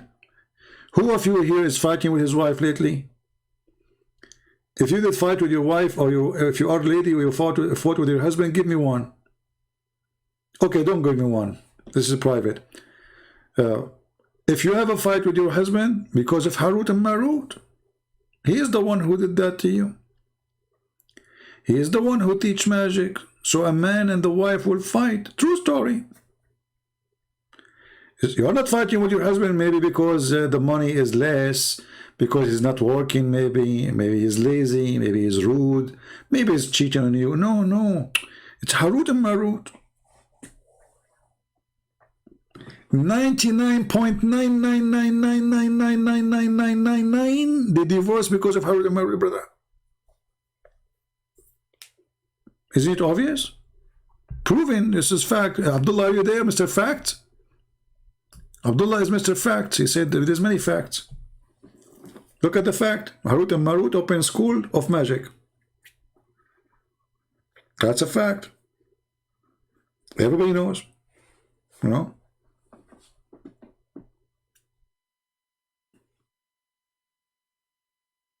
And you know, if Harut and Marut, they want to cause you to get divorced, that's it. Don't even think that you can get away from that.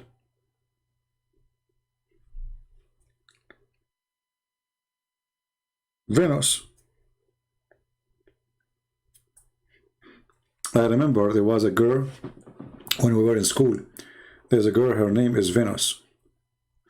And then when we did read this story, Harut and Marut, this poor girl, everybody started talking about her. Venus. Don't teach her the password. So each time those boys, they see her, say, did you learn the password? Her real name is Venus. Poor girl. So, and you know, and the Islamic teacher, when he teach, he's serious. This is a true story. You cannot laugh. Like, can you even laugh? This is a true story. What's wrong with you? Who they are?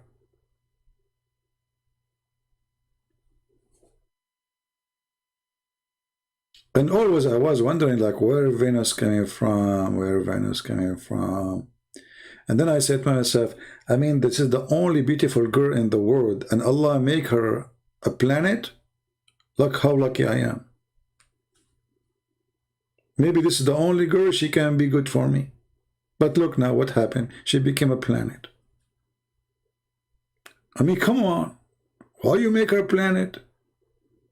I mean, we can't go there.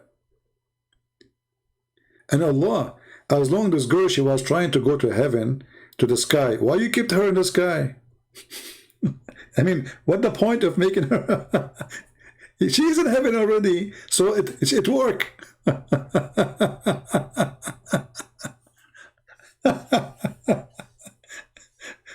like you know, if he sent her down, I would say, okay, you know, her mission failed. She have a failure.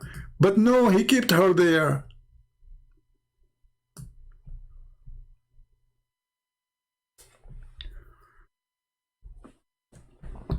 And look, even they give you verses, you know, because they want to give you reference, brother. I mean, it's not like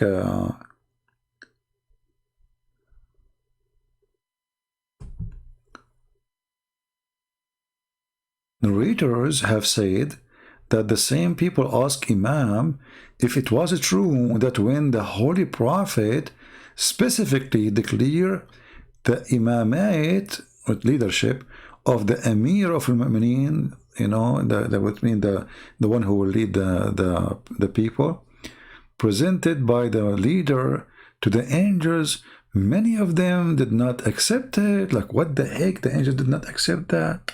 Some of the angels, many of them.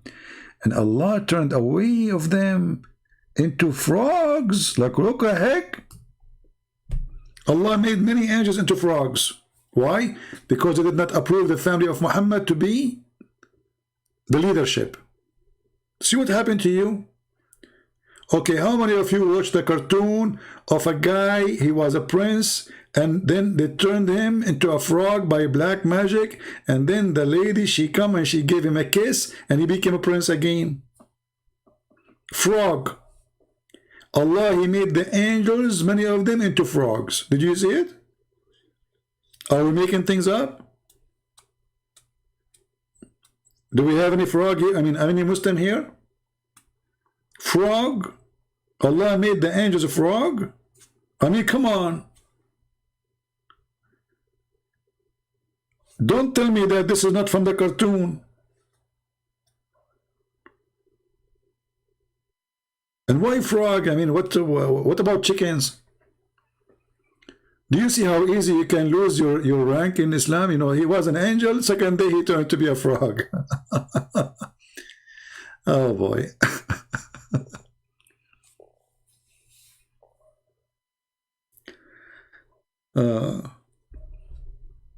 I better go soon. I'm getting tired. Surely my great-grandfather has taught the elders.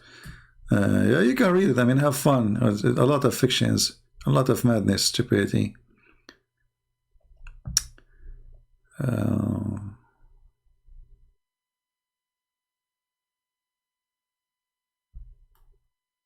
Guys, do you think if I go right now to sleep because I was against the Prophet of Allah, I will wake up in the morning as a frog?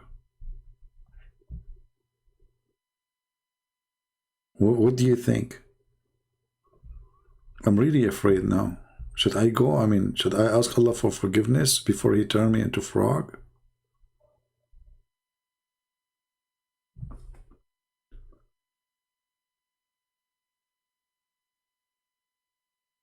You know, sometime reading. When I was like, you know, high school, and then I went to university, I used to read a lot. And then, you know, after you read too much, you feel like you reach a point you don't want to read no more. Especially if what you are reading is stupid and garbage and madness.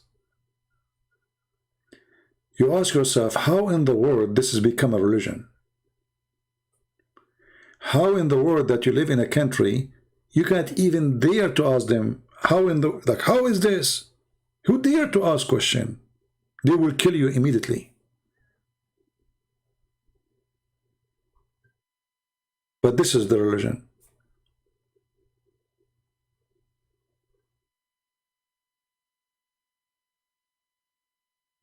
Never oppose the Prophet of Allah. Allah will make you a frog. So if this is the case, I mean, why you want to go and do war and jihad? Here we go, Allah will make them fraud. If he made the angel frauds, I mean, is it hard for him to make the human? And you know, guys, do you think if I get the password and I go up to heaven, and then Allah, he will make me a planet and I will meet with Venus there? I'm just thinking about it.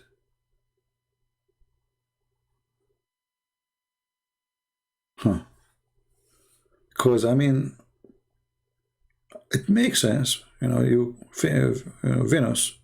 I know Venus, by the way. I mean, we used to be friends.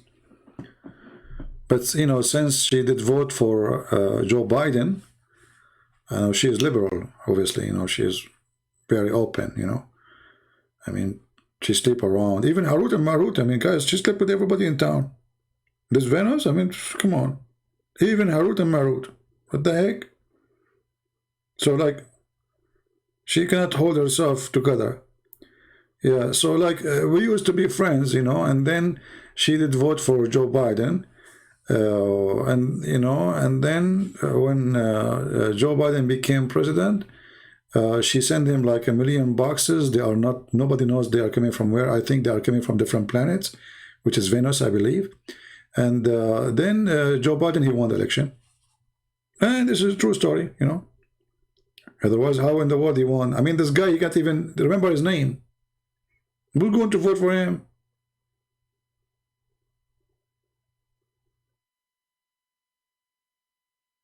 This guy, even he forgot the name of the guy he's talking to him. Like, you know, each time a TV host, he called him, he said to him, Mr. President, I'm Chris talking to you. And then he said to him, thank you, Michael. Like, I told you, Chris. Okay, Michael, okay. Mr. President, my name is Chris. Okay, Michael, nice talking to you. That's it. I mean, you cannot make Joe Biden. That's it. You are Michael. If he said you are Michael. Don't even try. You are Chris. Who care? You know? Yeah. And then he said to him, well, I am, no problem. I am Michael. He said, okay, thank you, Chris. When the guy agreed to be called Michael, you know, Joe Biden, he switched to Chris. Unbelievable. Yeah. Everything is possible. If Joe Biden can be a president, Muhammad can be a prophet. Why not? You know, dump. It cannot be more than this.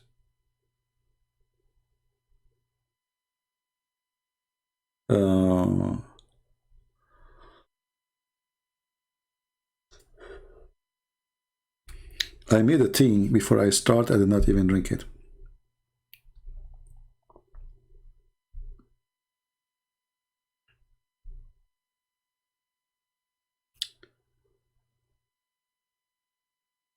And you know, Joe Biden, they talk about the virus.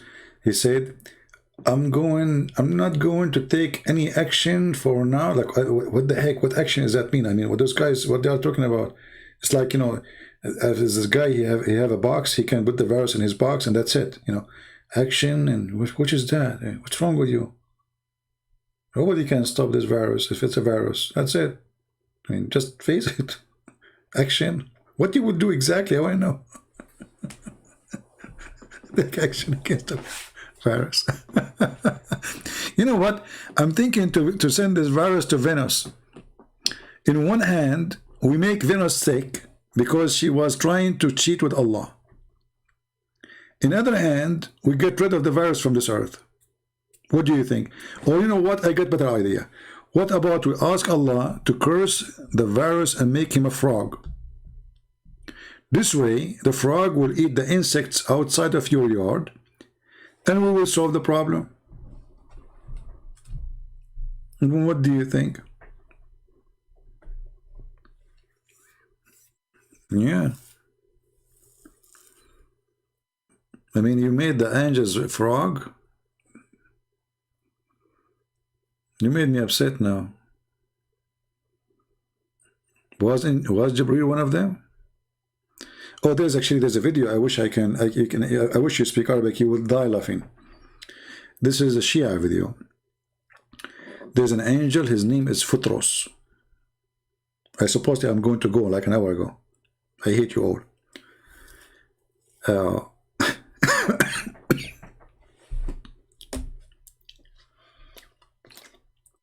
Lord have mercy.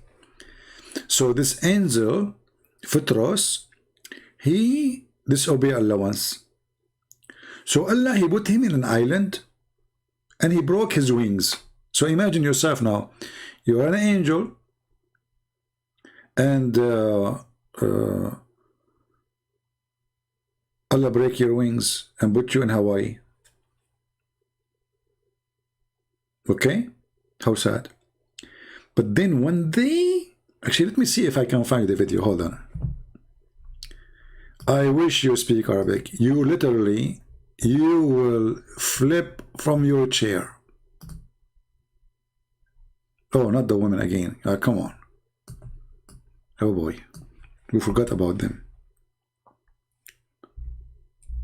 Futros. You know what? Let me see if I can find it in English. Angel Futros. I don't think so, but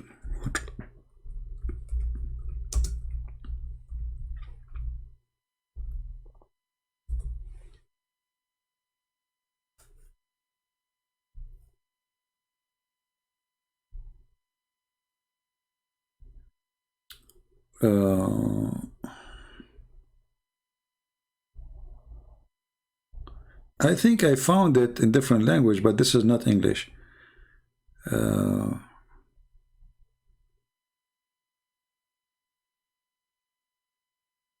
Okay, let's go to the Arabic then.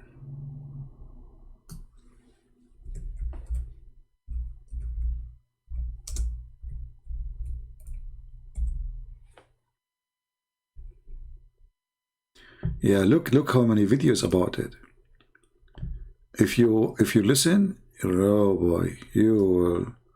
So anyway, this angel who Allah broke his wings and put him in an island, once he heard noise.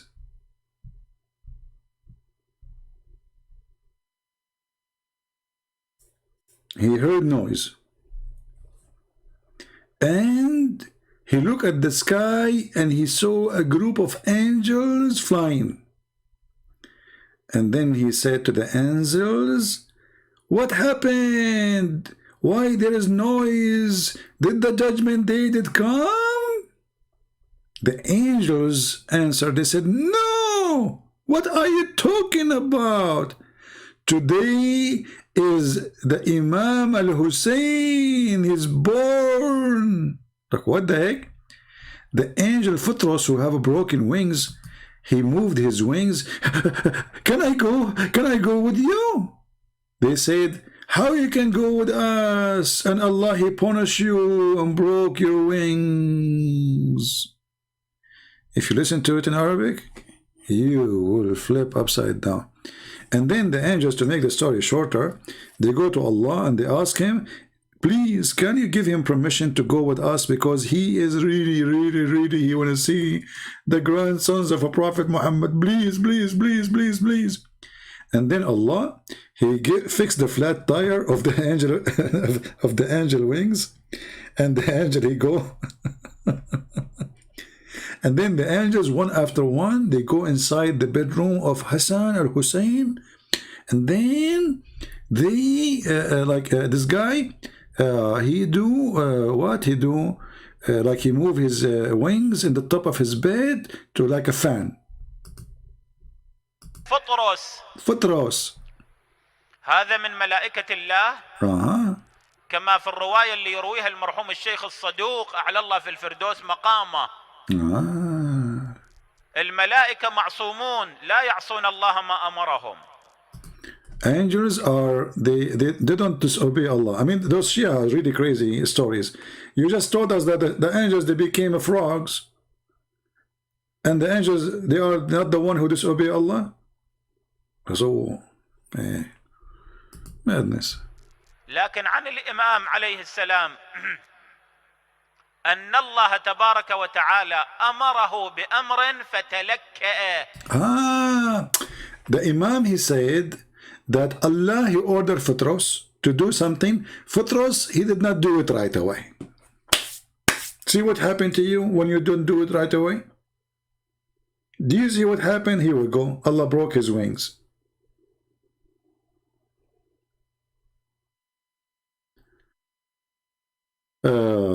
What the word liberal mean? Depend in what you meant by it. Liberal today is those who they are consider themselves they are liberated from rules. So liberals can be a positive word or can be a negative word. Depend who is the one who call himself a liberal. As an example, people they call themselves those people who support what is named Guevara. He is a liberator. In fact, he is a criminal. So don't mix things, together. the same word. Here we go. Muhammad, he called himself holy. Is he holy?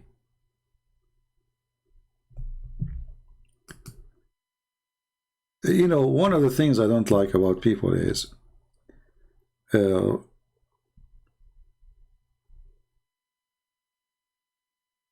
it's like, let us say you are a person who clean a car for somebody, and you spend like 3 hours, 4 hours cleaning the car, and then the guy, after you clean his car and give him the key, then he said to you, oh, there is a dust here. So the whole car is shiny, but he is looking for the dust. Some people, they are really looking for anything just to make a point, which is not a point. What the word liberal in the Bible have to do with liberals when we speak about politics today? Are you saying to me you do not know what liberal mean today? Is that what you are saying, Scott? So what that verse there have to do with what we are talking about? Can we compare between the verse there and Joe Biden and his party? I don't know. People are weird.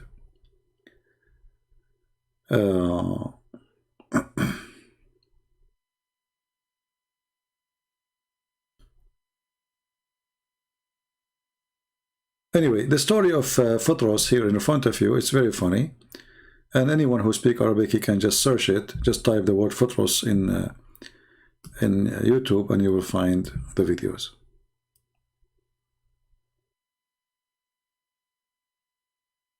And by the way, Muhammad is very much liberated, because Muhammad is a person who he claimed that he is against adultery, but he promote adultery. He come with muta, temporary relationship, one night stand, even marriage does not exist in Islam. It's a sex contract, right? Liberal today, they are against their own army. Every liberal, he hate the USA Army. This is telling you that they are perverted minded people. I mean, this is the army protect you. Why you hate it? There's a guy, his name is Mike Dice, I think. His Mike Dice, right? He asked them in Las Vegas, so I saw a video of him. He said to them, what do you think about painting the White House black? Because I think the White House, like the word White House, is racist. They agree. So, this is the liberals. So they call themselves liberal, but they are a bunch of stupid people. What the White House to have to do with racism? The house, the color of the outside is white. So what do we call it? The orange house? So they, do you think we should color it black to make people happy? Dummy. I mean, this is the level of stupidity we reach into today. They are confused about their gender. They don't know if they have a penis or a vagina. They don't know if she could be a baby or not. They do not know if the problem, should we use the same bathroom or not the same bathroom? Stupid. Those are liberals. You are not liberated. You are being stupid now. You are under the influence of stupidity. Where is your sense as a human being? What the heck is that? But the most funny video of this Dice, when he asked them about the sons of Trump, they are hunting dinosaur. Man, I love it. I don't know what was the name of the video. The girl, the second he said to her, what do you think about the sons, children of Trump? They are hunting dinosaurs. Shouldn't they punish? They said, yeah, they should be punished. He said, because they are protected species. Actually, he did not even say dinosaur. He said a name from the cartoon.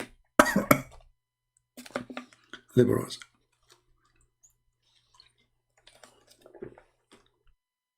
A bunch of weirdo. Weirdo.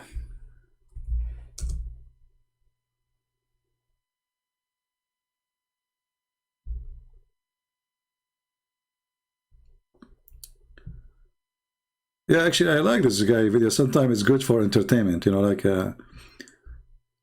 he go and the funny, I mean, they knew him. Pop quiz. They knew him, and still they are stupid. I mean, they knew that this guy is coming supposedly to show how stupid they are. Still, the stupid ones, they don't. They are stupid. What you can do?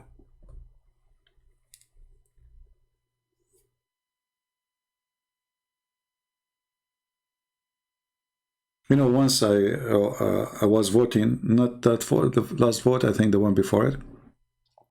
So there's a lady, you know, they ask you for your ID, etc. And she said, so you vote Republican? I said, yeah. She said, strange, you have like an accent, you know. Are you like an Middle Eastern Arab, you know? I said, yeah. She said, usually they vote for Democrat. I said, I'm not stupid. You should see her face. And honestly, by the way, if you are a Christian, and you are voting for Democrat, you are really a person who is fighting Christ, because this party present everything against Christianity, everything. I'm not going to count for you. So a person, he claimed to be Christian and he vote for Democrat, he is fighting Christ, no question. It's not about politics. But how in the world somebody, he claimed to be Christian, he support people who do abortion, kill babies? I mean, those people, they fight for animal right, but they want to kill babies. How you can be Christian and you do that? This is just a simple thing of many things. So a person who supports such a party and he claimed to be Christian, obviously he is not a Christian.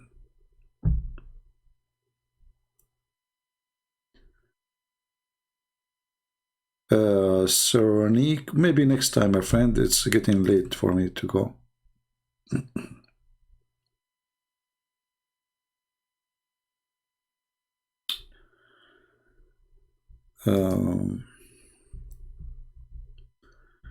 From the first time, you know, like from the beginning, I noticed that this party, they told me that this party stands for immigrant. You are an immigrant.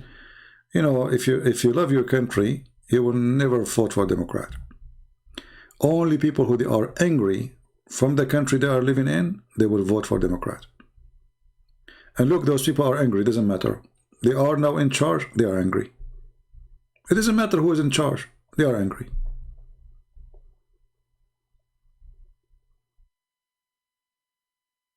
A bunch of weirdo. But anyway, if you go and watch this guy video, I like his videos. He's smart, and I mean, he come with ideas really good.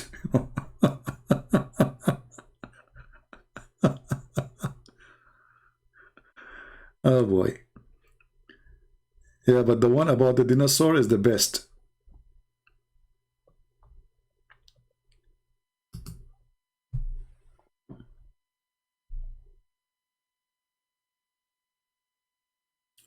See, it's not just about moral. I mean, okay, how you defend animal rights, and then you want to kill babies? What is that? Those people, they are against using rats in the laboratory to test a virus for the vaccine. But they are the same people, they want to kill babies. So the whole idea is, I want to live as a selfish person, and we make a gang just to serve me, to be God in this earth. The interest is me, and my political party want to support me to be me. And me, whatever I want to be, I will be. There's no limit. The same people who say this idea is the same one. If you try to be you, they are against you. Which means if you are a Christian, says this is wrong, they will not allow you. They will be upset. You see the hypocrisy? Freedom of speech is granted for everybody as long as he is from their party. The second you say something, they say Islamophobia, homophobia, babophobia. Just say anything. It's a very sick party. I mean, it's really sick. I mean, the poor Trump, even though there's many things he did I did not like, they accuse him to be a spy to the Russian. It turned to be all of it is a lie. The Russian make him win. The Russian contact with him. And then we find that Hillary Clinton is the one who hired Russia to corrupt the election. So, all the drama about Trump, for sure he is working with the Russian, CNN, CBC, NBC, but CCC, you know, it turned to be all of it is a fraud. Thousands of hours on TV, hundreds of millions of dollars spent for this propaganda. It turned to be all of it false. Do they apologize? No.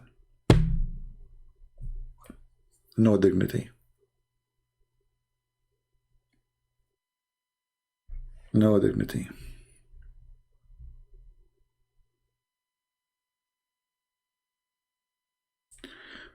Whenever a Christian prince comes to Africa, he should be careful because his video has caused a lot of death. I'm not sure what you mean, Mr. Patrick. My video caused a death to who? How my video caused a death? I'm not sure what you are talking about.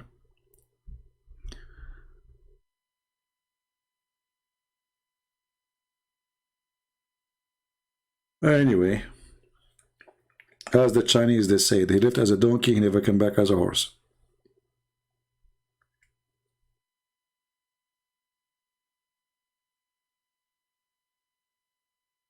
And now, you know, like, what his name?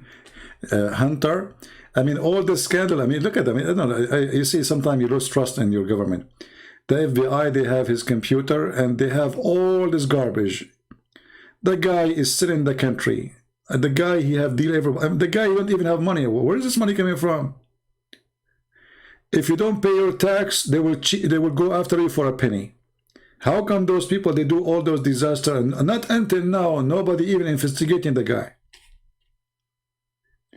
They have his computer, they have his emails, they have his asking for bribe. He's, you know, he is the one who behind the deal to sell the biggest company in Africa for battery component. Nobody check it. But if a Trump son is doing that, you will see. But you know, I have to say, Trump was a fool. Trump was a fool. He wasted his time when he was a president in order to do what he need to do. He wasted his time going on TV to answer them. Instead of going making law, conquering their stupidity, taking their lies down, and not to give them ability later to fabricate election. He was busy with the stupid things. Many things he did I don't like, you know.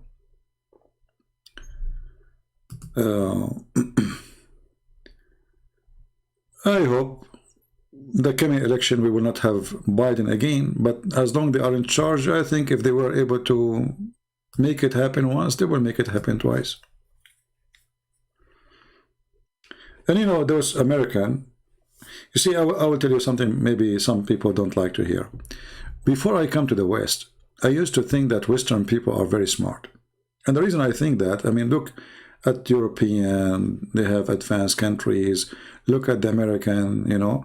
So in your mind, you think that those are very educated people. When you come to America, you notice that education is not there, sadly. Americans are the last one to be called educated. They have no idea. Fox News, CNN is the education of the American. And both of them, they lie. Both of them. Fox News, when they heard that Trump is going to lose election, they betray him in one day. Suddenly, Trump is not important. Then, after some time, Fox News noticed that Trump still he is very popular. Suddenly, they switched to support Trump again. Why? They said to themselves, oh, look like Trump is going to come back.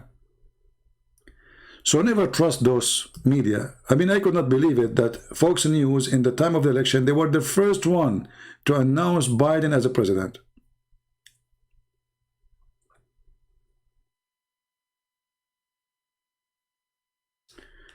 Musa is saying, Christian praying things wrong of Asians who do most invention now. Hey, my friend, Asian who do most invention, not Asian, doesn't matter. At the end of the day, you and me, we cannot flourish unless we are in the West. Right? So, an Indian engineer, he don't flourish in India, he flourish in USA.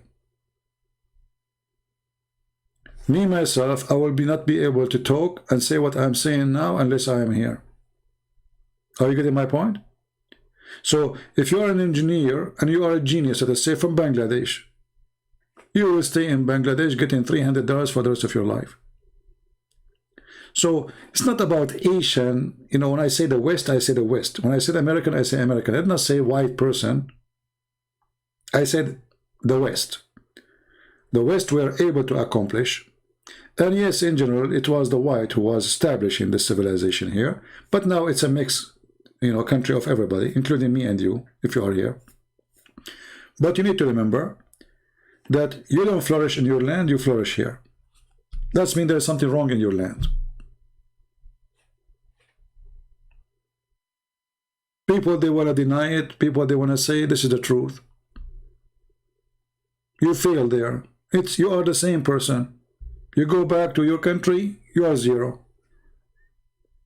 That's the truth. Because in those lands, they kill your dreams. Anyone who want to use his brain, either they accuse him to be a kafir or a crazy. I mean, they will accuse you of something. You can't use your brain there. Right? This is why you see all the smart ones in Asia, they go to America or they go to Europe. Why do they stay there? So you want to remember yourself to be Asian just because you are coming from Asia? No, they are coming, they become American. They don't want to be Arab like me. They don't want to be Asian like you. They just want to become American because this is where they can flourish. Right?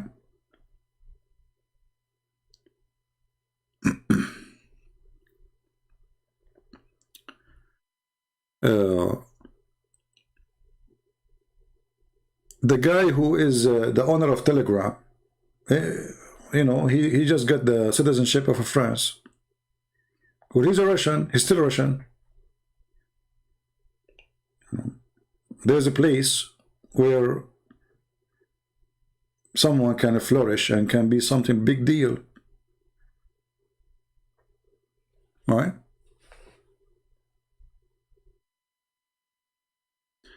Call Scott. I do not need to call Scott. Scott is an idiot. Why want to call him? Don't waste your time. You see, there's people that are seeking attention. This is the same guy. He changed his name. You need to learn something very, you know, very simple. There's people, they come to seek attention, not people seeking knowledge. Let me call in. We can divide the word of the truth. How you can divide the word of truth? That is a stupid statement itself. We can rightly divide the word of truth. Only this is the devil work, to divide it.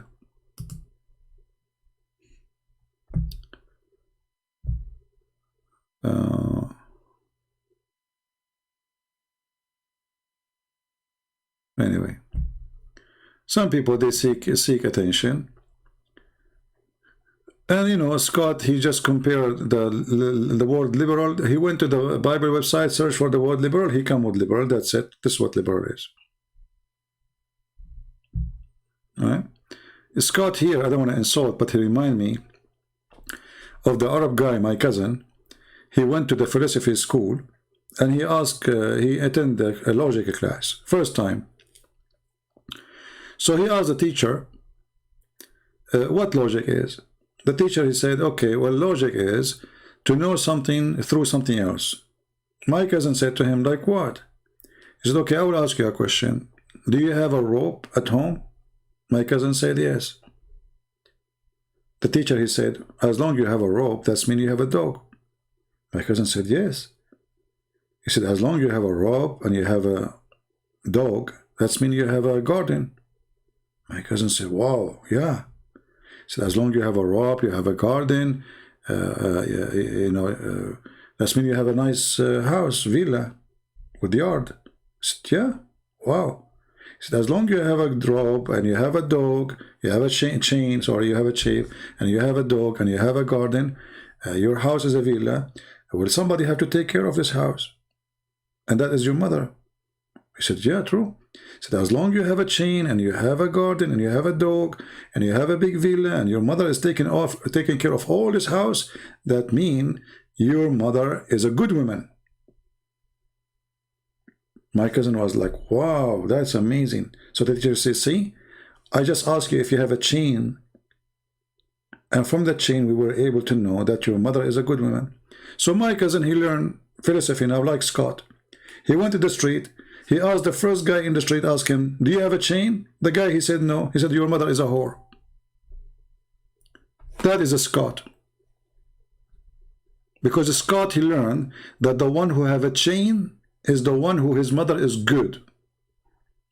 If you don't have a chain, your mother is a whore. So you will meet those people everywhere, seeking attention, saying foolishness, and the more foolish you are, the more shiny you are these days.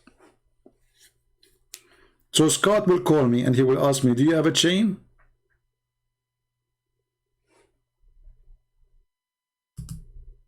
Right?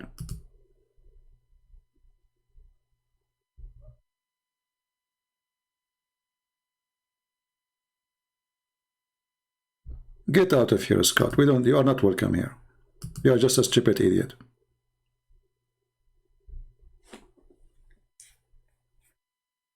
And right away he started accusing people left and right. We are people who believe in the Father, the Son, the Holy Spirit, and you are obviously the devil.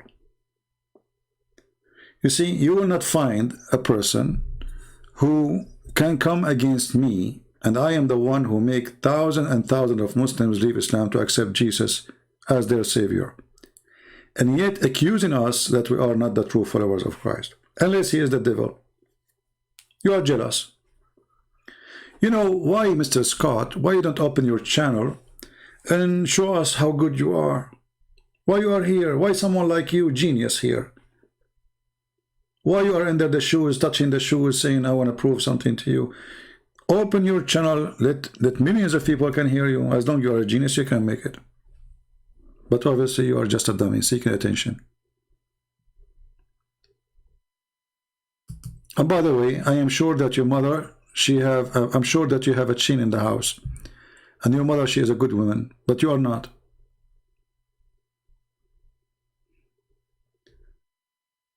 If there is a punishment for rapists in the Quran, no.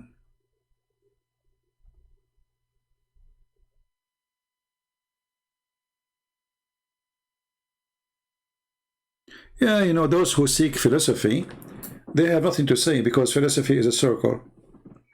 Circle of saying nothing, talking about nothing, wasting time.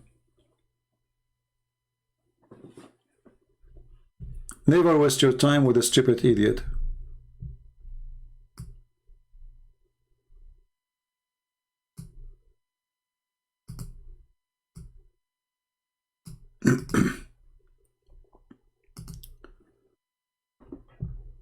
You know, when you spend many years debating people, you come to a very simple conclusion.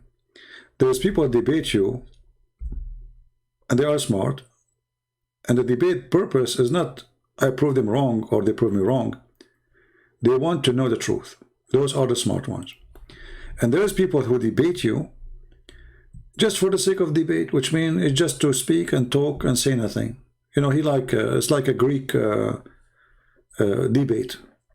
Do you want to debate me that debating is wrong?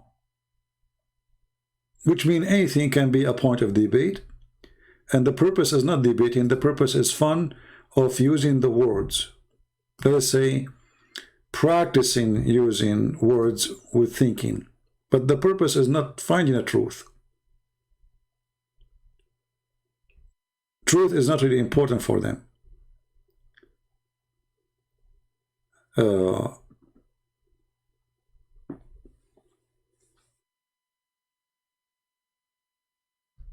Let me go here.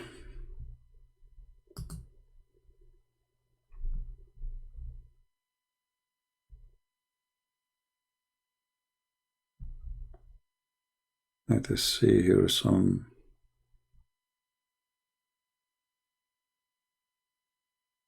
Yeah, so never waste your time.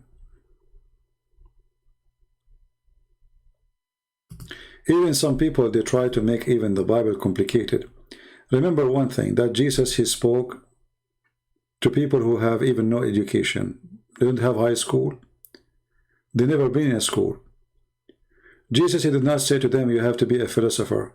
This is why Jesus, he spoke to them in parables, because so they can understand so easy. God is not the God of confusion.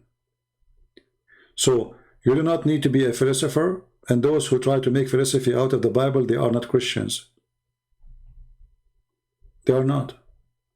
Because the Bible never was and will never be a book of philosophy. And it's not the purpose of it to be.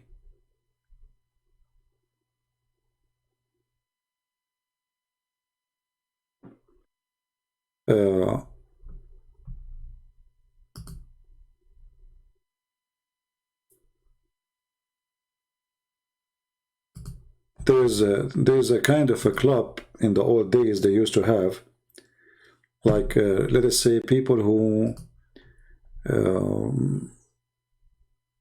they have anger, like now they do anger management, but this anger management is different. People, they go and they shout in their debate, which means you debate but you have to shout, and when you shout, that will help you to take your anger from whatever causing you to be angry. So by the end of shouting and debating, shouting, you go out like a balloon, lost all the gas. You have nothing to shout about no more. So you go back to normal, and now you feel better. Some people, they have some anger problem in their life, and they need a place to shout. And they seek attention. Because if they don't seek attention and attention doesn't come, they are in pain.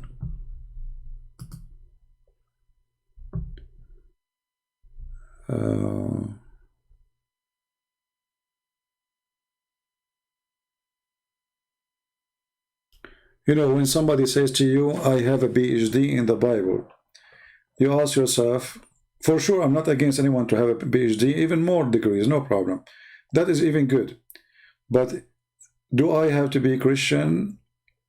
Like, am I Christian now if I don't have a PhD then? Was Peter a person of PhD? Was Paul? Was any of them? They have a PhD? When Philip, he said to Jesus, show us the Father and that's it. This is a person who is with him all the time. Show us the Father and that's it. Jesus said to him, I am with you all this time and you do not know me. So you can be next to Jesus, hearing Jesus every day, yet you do not know who is Jesus yet. And you will find those people everywhere.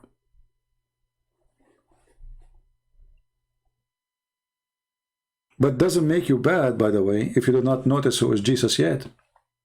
Because a moment will come, like this person, Philip, he asked him, show us the Father. Doesn't make him bad.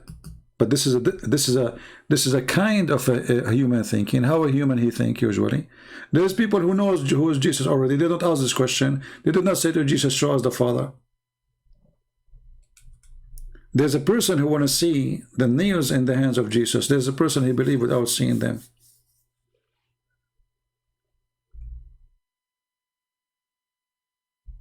There's a person who will betray Jesus. But all those, none of them have PhD. The good and the bad. The believer and the disbeliever. The one who was decent with Christ and the one who betrayed Christ. So never think about Jesus that you need a scholar to know who is Christ. Any religion, if we can use that word religion, need a scholar to make you understand it, obviously it's not coming from God.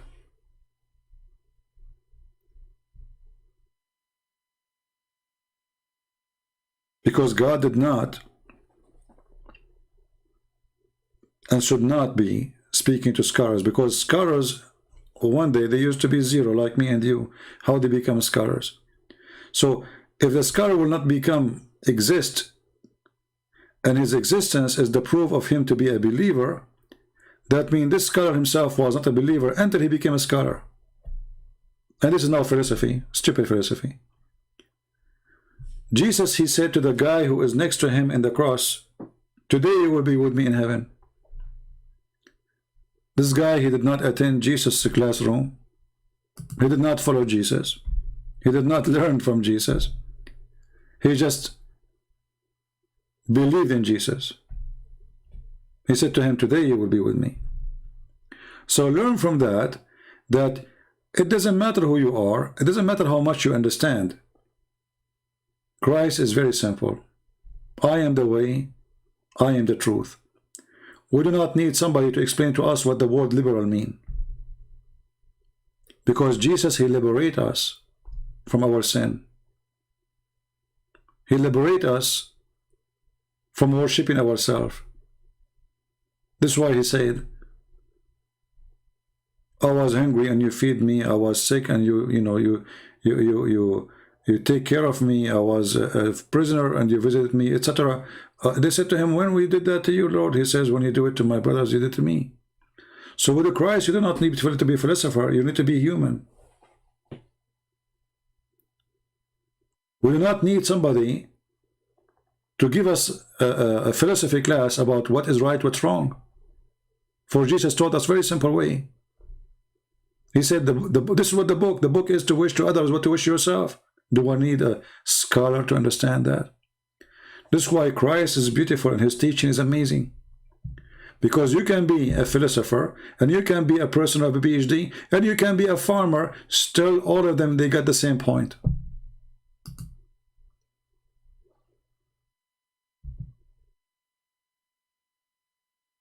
Do you understand? You do not need to be a scholar to know Jesus. Maybe I need to study the history in order to understand some stories in the Bible, because it have to do with history. But if I understand them or not, that won't change anything. Because all the Bible is just about Jesus. Understand Jesus, you understand everything. The rest is not important. You see, if I do not know anything about David, let us say David, is that going to affect my faith? No.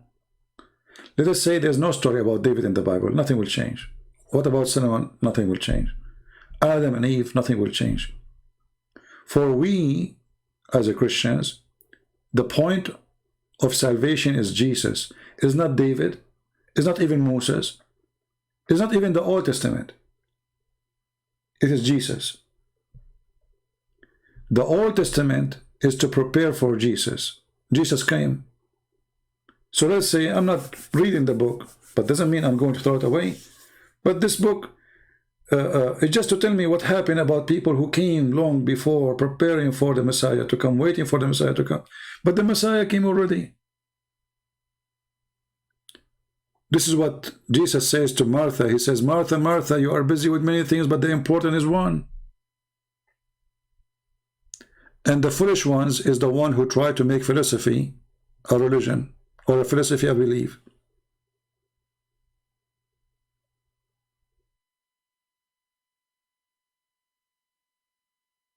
Christ is very simple, and this is one of the most beautiful thing about him. When he spoke in parables, they said to him, why you are doing that? You know, but it's obvious, so people, they might understand. Very smart way to present your case. So by telling you a story which is not even real, it's a parable, you know. So by telling you a story, I just reach your brain by, you know, using images, characters, names, individuals. All of them, they will say one thing, or they will serve one thing: your understanding. So when Jesus speaks using parables, he is humbling himself to go down to your understanding. Otherwise, can we compare God to my understanding? Because if my understanding is really good enough, then I do not need even Jesus to come. That's it. I will know about him before he come to me.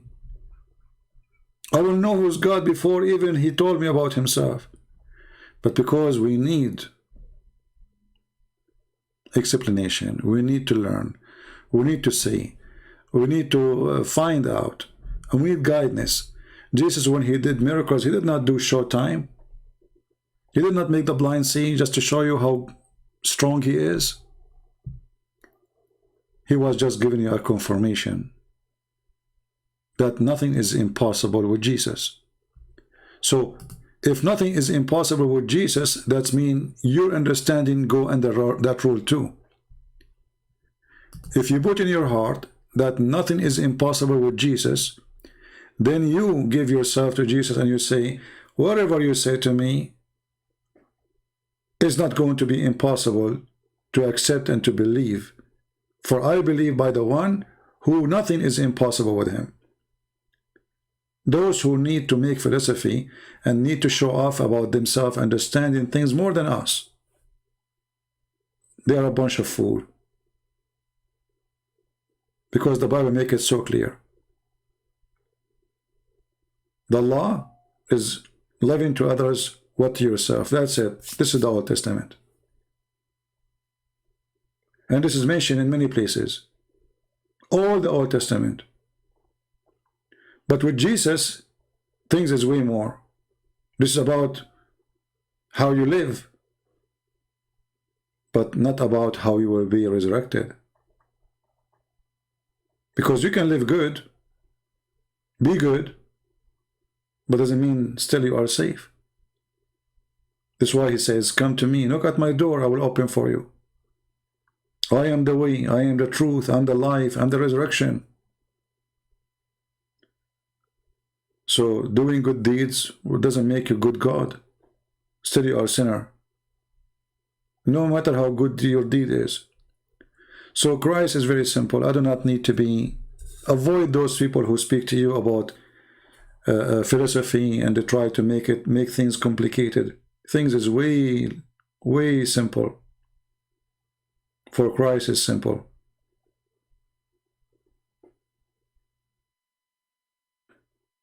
If you go and see a search in the... We don't have much time, almost 8 hours, because YouTube will shut us down when we have 8 hours complete. I don't know, I have to hide this video now because we have this dancers, we have to cut them off. I mean, I don't know why even I play them, those stupid Islamic program. So anyway, but with the Christ, my friend, you do not need the middle person. You do not need any middle person. You do not need a doctor. You do not even need a teacher. Christ is your teacher. You open the Bible, you read it, and I advise you always, when you read the parables of Jesus, live them. Don't read them. Try to live the story so you can understand the story. When Jesus speaks about the three which their master gave them to investment, and one he keep it as it is, and the one who double it, and the one, it's very simple, but it's very deep. Do I need somebody to have a PhD to explain it to me? No. If Jesus, he need a person with each PhD to explain to him, that means Jesus explained nothing yet. You know what I mean? That means Jesus himself, his story is not good. And the most deep book, which we would say it can be a little bit complicated, is the Revelation. But this is exist in such a way because it's revelation. It's something will happen in the future, which means when those things happen, we will see them. It's not to understand now. It's to understand when they happen. So people, they try to solve them now because simply they don't understand that this book is called Book of Revelation, of things will happen in the future. So when the future become now, then you will understand them, not before that. But Jesus as life, Jesus as method, Jesus as mission. Who is Jesus is already clear.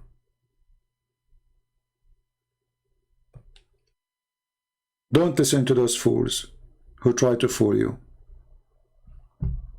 You will find a lot of them in the street, like Jehovah's Witnesses. Anyway, I want to say thank you guys for being here. Maybe I will hide this video until I cut it, cut the bad part of it about this, you know. Yeah, but we don't want people to copy the whole thing with those dancers, you know. For me, I don't care really. I mean, it's the reality, but it's not. I don't like to be part of the video, and we are talking about Jesus now, you know. Garbage. What do you expect? You know, we are not talking about the Bible only. But speaking about Jesus on such a channel is not a good thing. You know, we cannot put darkness, filth, and madness with His holiness. It doesn't match. Wrong place, right? We spoke before about making a channel to teach the Bible, but remember, if we do that, we will get idiots like this guy Scott. He will get Jehovah's Witnesses. You will get all of those things. So I'm thinking if I open that channel, we will make it kind of a private, or let us say people who join the chat, we will find a way to make a chat that only us, and we will leave it in YouTube. So we will make a different program for the chat, so people can ask questions, and we go on YouTube in the same time, so we don't get people to disturb me. Because, you know, for me, you know me by now, I cannot see somebody saying something stupid and I can avoid it, and that will take us away from our topic. And those people, they will love to take us away from our topic. And I don't want to be talking about the Bible and then suddenly I will find myself speaking to Abdul about vagina. You know what I mean?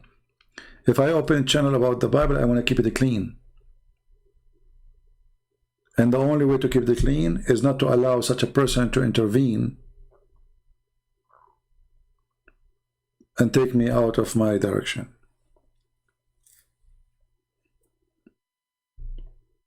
And you know, sadly, I mean, we cannot talk about this cult without saying the word vagina. I mean,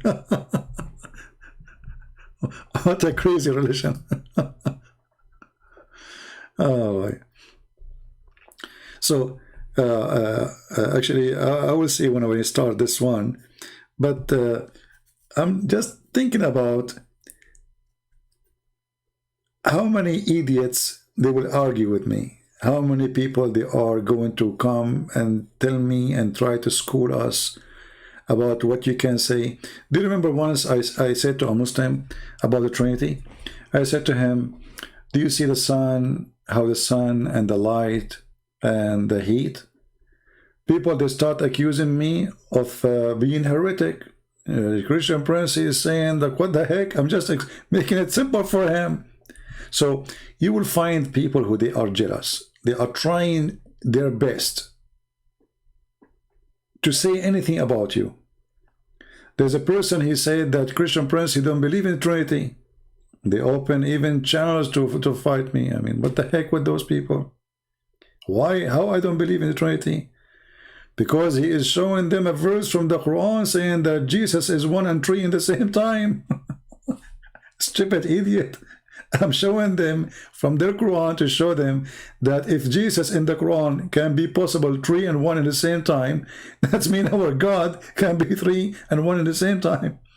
So people will be jealous. People, they are angry. People who hate what you do. If I go right now to Patreon, I see somebody sending me email saying, do you know that this guy is posting your videos and he's asking for donation? I answer back, I say, what's your problem? Are you jealous? Go post videos. Do you see the jealousy? I mean, what's your problem yourself? What happened to you? He's better than you. At least he's posting my videos. So what if he's asking for donation and people giving donation willingly? He's not lying saying it's me. What's your business? If somebody want to donate to somebody else, what's your business? He's jealous, obviously. So there's evil all over. Judah exists inside the family, inside the house. There's people between us right now. They claim to be Christians, but they are wolves. They would not like to see you doing good.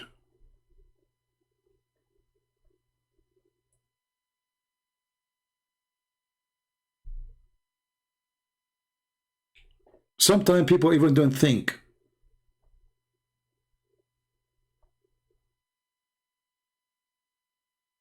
They don't think. Some people, they are like, I don't know.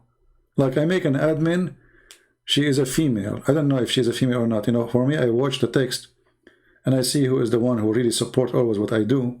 And I make the person admin. So I made the person admin. I receive a message saying, do you know that she is a female? Like, what the heck? So? And the one is asking me, she's a female too. So I said to her, should I take all the females off? Aren't you a female too?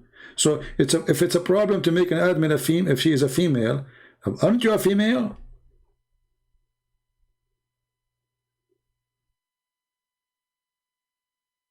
So sometimes jealousy, sometimes they want to be the only one maybe in charge.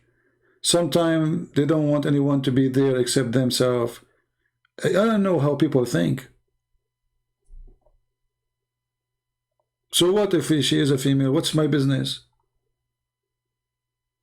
I need an admin. I do not need women to give babies. Add me in the chat. We are not doing adult breastfeeding here.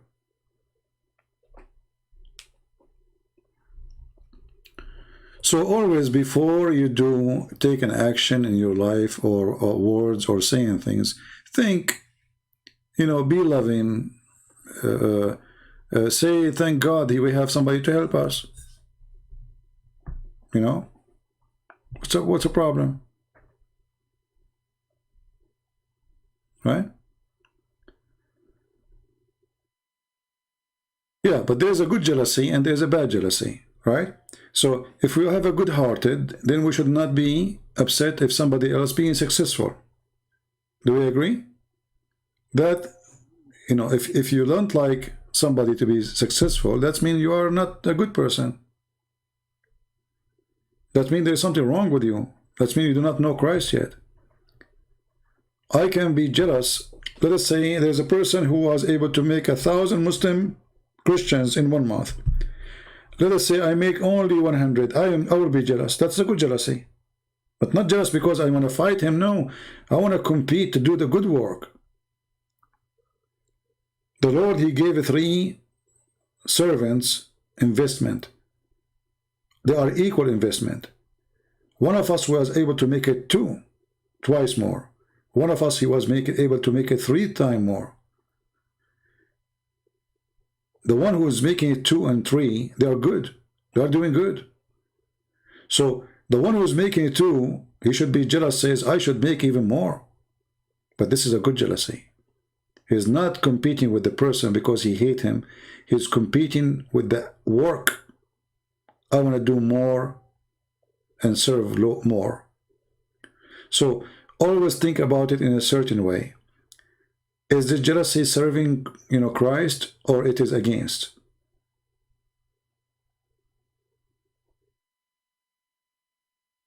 And by the way, if somebody speak, let us say, negative about me, I mean, I don't think there's nothing wrong with that. You can say that, especially if it's true. Like, you know, when people say, Sam Shamoun, he don't have patience. Sam Shamoun, he agree, I don't have patience. Right? It's true. That's not being negative. That's saying, stating a fact. When I say David Wood is not good in debate, but he's good in making short videos, it's a fact.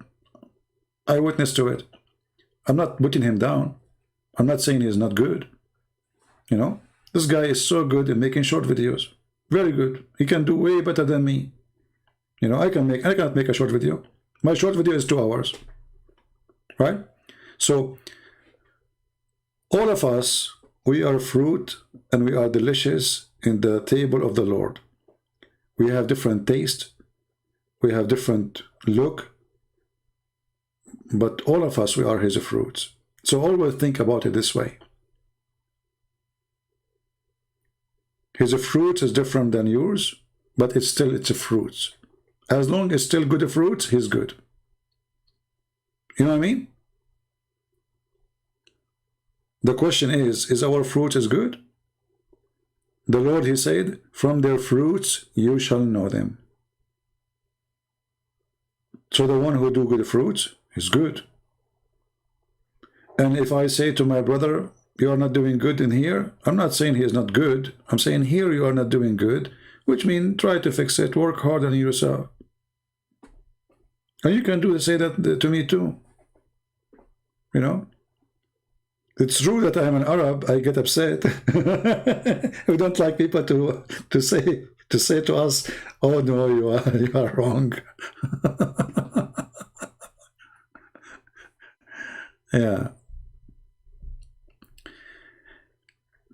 1 hour short video, I don't think I can make an hour one short video. Actually, I can do if I don't go live. So I can make a video because the chat is the one who make me stay long. You know that, right? And you know, ideas bring other idea and etc. So if I want to go short video, I can make a short video, but I have to disable the chat. As long as I have the chat running, that mission is impossible. Right?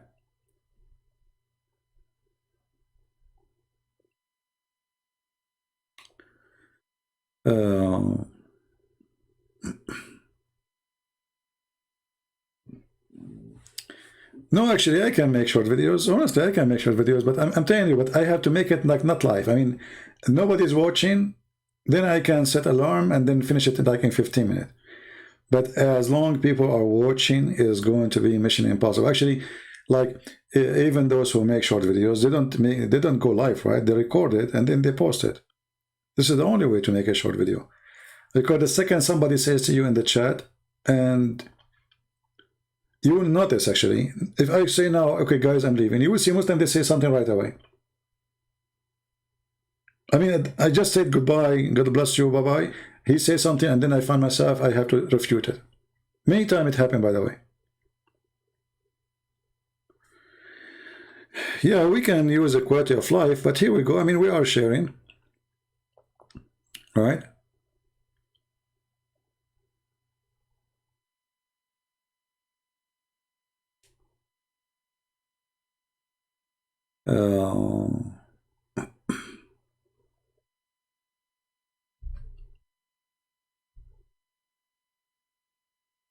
Yeah, actually, I have to agree. I mean, David Wood is very good in short videos. He is straight to the point. He put things in, together in a very nice way, And at the same time, because, I do not need to tell you that his English is way better than mine.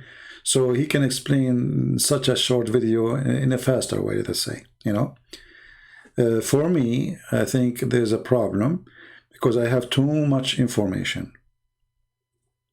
So if I want to cover a point, I don't, let us say, stop with few points. I have like a flood of information. And that is making it really maybe mission impossible. If I know little, then I will say the little and bye-bye. But because I do not know little, then how I'm going to make a short video with little information?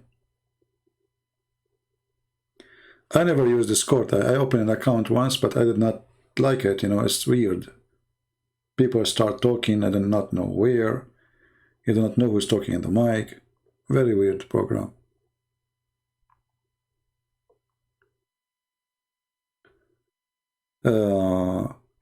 Sometimes having little, let us say, limited information can help.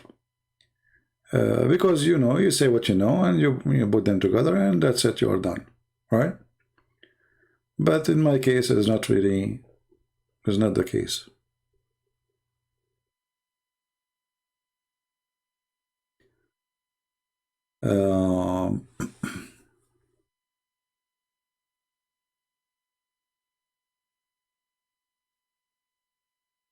Okay, if a husband leave Islam and accept Jesus and his wife chose to stay in Islam, What happened next? Are they divorced and now according to the Bible or what? No. According to the Bible, because in the time of Christ, in the time, you know, of even after the disciples, sorry, there's many people who used to be pagans and they accepted Jesus. So the Bible doesn't encourage you to divorce. You continue. You know, Jesus don't want to destroy families. So if your husband, or you are the husband and she is the wife, and one of you stay as a Muslim, you stay married, because simply you are not married after you became a Christian, you are married before. So it's not your fault, it's not his fault, right? Otherwise, if you are a Christian and you marry after you became a Christian from a Muslim, that is not marriage. It's not allowed.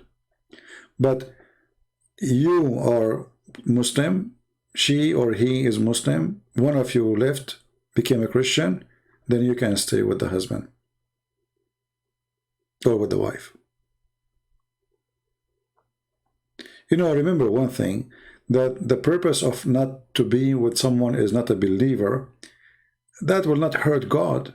That will hurt you. Trust me, nothing to do with, I mean, what that will do to Jesus? Nothing. Is he going to be able to hurt him? No. But it's going to hurt you, because you will be suffering. You are a believer, he is not. He want to pray, he don't. He wants your children to be Muslims, you want his children to be Christians. So this is not a healthy partnership. But the Bible will not encourage you to divorce the person you are married to before you leave Islam. No, Christian cannot marry a non-Christian, because simply marriage in Christianity is a marriage between two believers. Let me make it simple for you. If somebody don't believe in the law, which the marriage is going to go according to, how we can call that marriage? You know what I mean? Because marriage comes with terms and conditions. And the terms and conditions of marriage in Christianity is totally different from Islam. In Islam, there's no marriage. It's just a sex contract. He can divorce you anytime just by saying two words. Marriage in Christianity is unity. It's not a sex contract. So, in order to have such a word marriage, merge together, ikhad, we have to be united. And how we can be united and we are not believing in the same Lord? So the unity here is unity under the Lord name, not under the contract and paper made by government. Do you understand me, my friend? The marriage is not a paper. It's a unity by God and with God. Otherwise, who cares for paper? Do they, in the time of Jesus, they used to have papers? We write paper, your name and my name, and we go to court? No. That is not what marriage is. So when you marry a Muslim, he believes that he can have 4 wives. He don't believe in your belief. So how you can live with that person? You will suffer a lot. Or a person is a pagan. So this will not be a healthy, let us say, life. And the kids will suffer a lot. But the kids will be confused. Are we Christians? Are we Muslims? Should we listen to our mom or our dad? You know what I mean?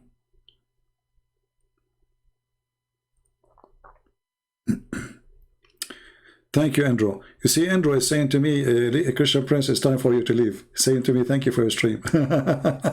Or maybe he's leaving. Thank you, Andrew. By the way, tell Phil, you know, the admin, I took him from the list because I was upset from that girl who kept flirting. Tell him to come back here. I don't know, he disappeared. I took him out. I was just upset from him. So somebody tell him to come back. So I put him admin again. He's a good guy, very good guy. But I was upset from this crazy woman. She kept flirting, mentally ill. And actually, not only about marriage. Avoid associating with people who don't believe, because they will not bring something good to your life.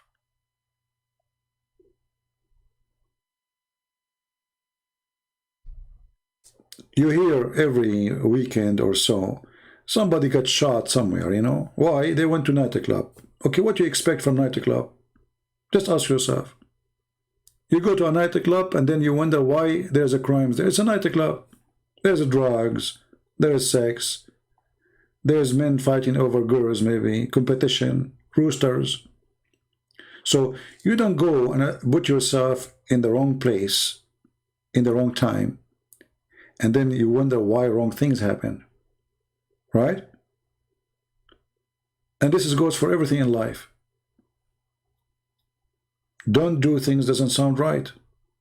If I associate myself with people who smoke, what I will learn from them? If they did not teach me how to smoke, I will smoke their smoke without smoking. Correct? So why I want to associate with people who smoke when I don't like smoking? And I know it's not healthy. Because sometimes, even if you don't do what they do, still what they do affect you. As we mentioned to you, like smoking.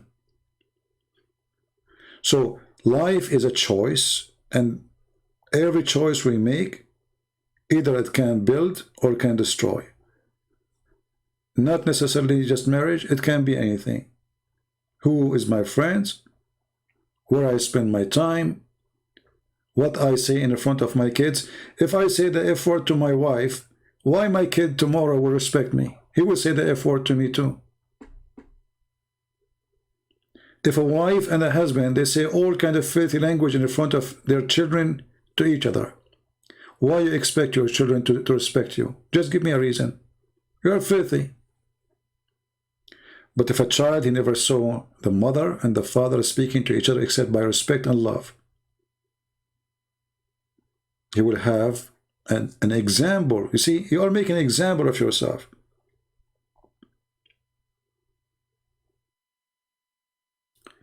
This is a saying in the Middle East. There's a guy, he got married, and his parents, they came to visit him. So they have like this thing in the door, you can look, you see who's outside. So the wife, she looked, and she said, this is your parents, don't open the door. The guy, the potato, he did not dare to open the door, because his wife, she told him, I don't want them.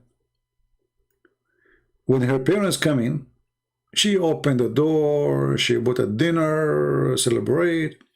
So, you know, one day his wife, she gave birth. And it was a girl. He was very happy. A year after, she gave birth to a boy. He was very upset. She said to him, this is strange. You're an Arab, you like boys. What happened? How come you were excited for the girl, excited for the boy? He said, because she will open the door for me when I get older. My son will be like me. My parents came to my door. I did not open the door for them.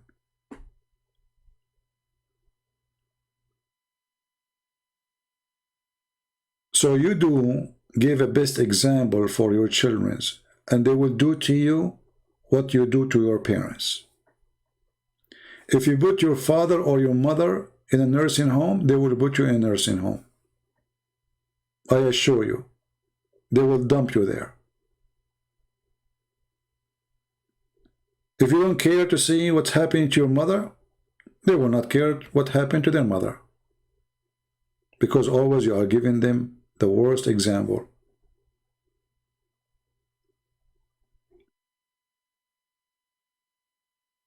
You will get back from your cooking. Everything will come back to you.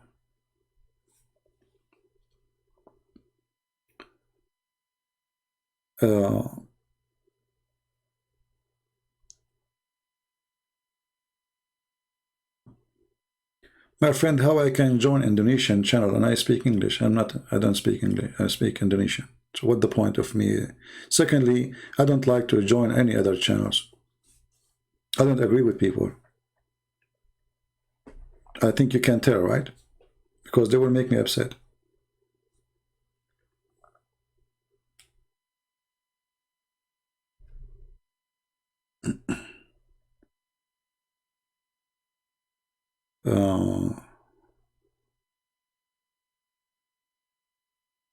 I'm not sure what Mr. Andres is saying. Doesn't make sense.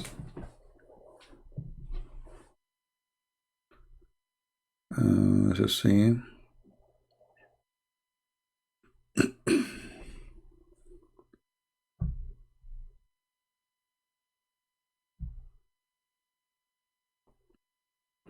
And you know, here you see like an example when somebody says, like Andres here is saying, Abraham, Moses, Jesus, Muhammad. What Muhammad have to do with those names? Where do you get this from? Jesus said to the Jews, not to the Muslims, if you are of your father Abraham, you do the work of your father Abraham. Do Muhammad do the work of Abraham? Why, Abraham was a criminal? Was he a thief? Was he a child molester? Was he a rapist? So what Muhammad have to do with Abraham? But you know, people, they don't put, they put their dump.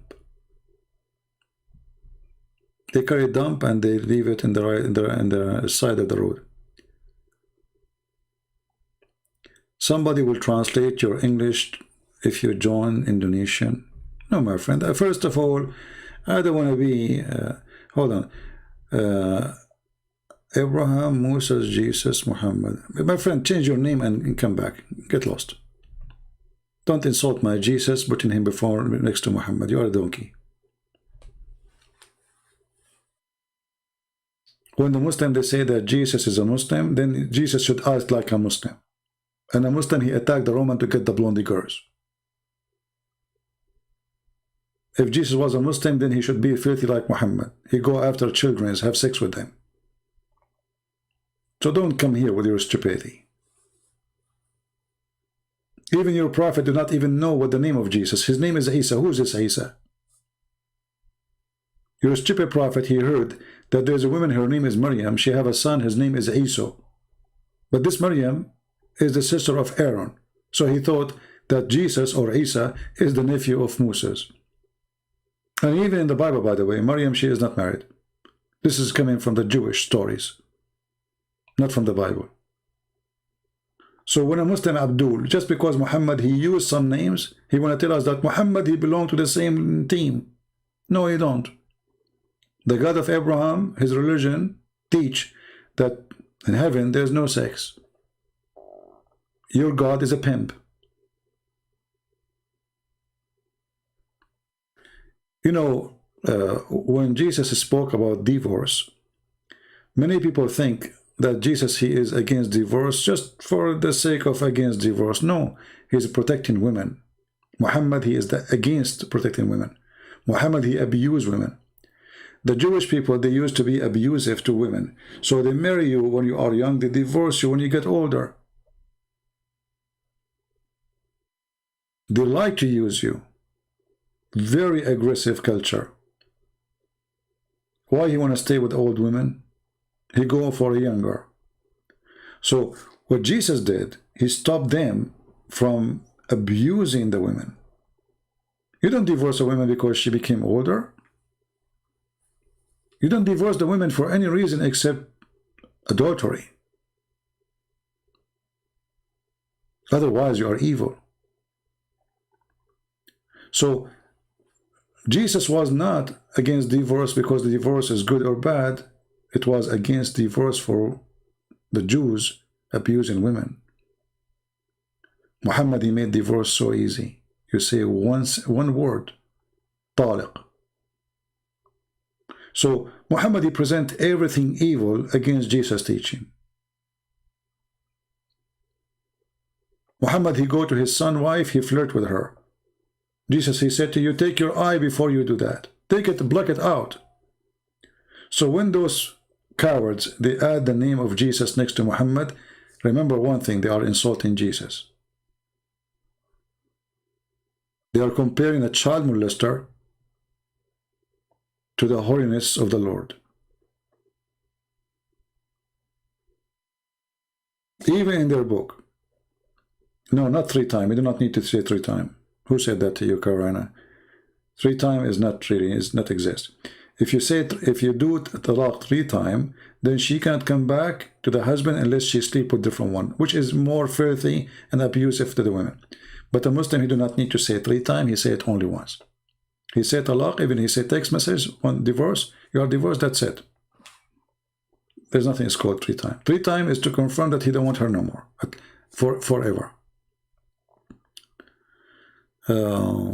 Yeah, it's okay. I mean, we will try to take tomorrow off then. It's already Friday. Oh boy. And you know, never compromise and never let them insult your Lord. You see, he just put the name. In the beginning, I did not notice the name. This is the name. I thought this is a sentence. But when I noticed that this is the name, I did not tolerate that. They are coming here to insult Jesus. Islam is an insult to Jesus. When Muhammad, he said that his God, he said to Khadija, look how filthy he is. He said to Khadija when she is dying, imagine your wife is dying, and then you say to her, don't forget to say hello to my wives in heaven. Khadija, she said, what wives? Did you marry before me? He said, no, but Allah, he promised me, the wife of the Pharaoh and the mother of Jesus. Can you believe it, how filthy he is? How sick?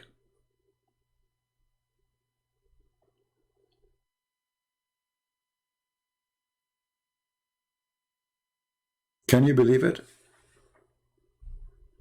Very disgusting. This is the same person, by the way. This is Job himself. He's mentally ill, obviously. He will come back again. It's okay. We'll block him. But you know, the funny thing is, the more they get angry, the more we are successful. They don't dare to call us. Remember that? They are text terrorists. They don't dare to call. I open my Skype, I say, who wanna call me? They don't dare. We offer this guy many times to call me. He will not do that. Because he knew he have no luck if he call. So this is what I mentioned, that they try always to take your attention. But actually, always this has helped us somehow, because that will open more ideas to speak about more things exposing Muhammad. Like now we just mentioned how Muhammad, he said that Allah, he promised him, even the wife of the Pharaoh, can you believe it, how filthy he is? This person is mentally ill. He thinks he is the greatest, and all women who are famous, they will be dreaming to be in his bed. So his God promised him, the mother of Jesus, the wife of the Pharaoh, for he is a sick bastard.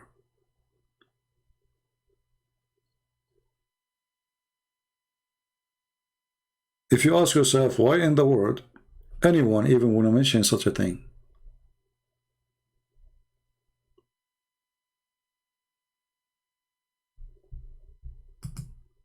Let us say he's a prophet. Okay, why does God want to give you the mother of Jesus? Why is that?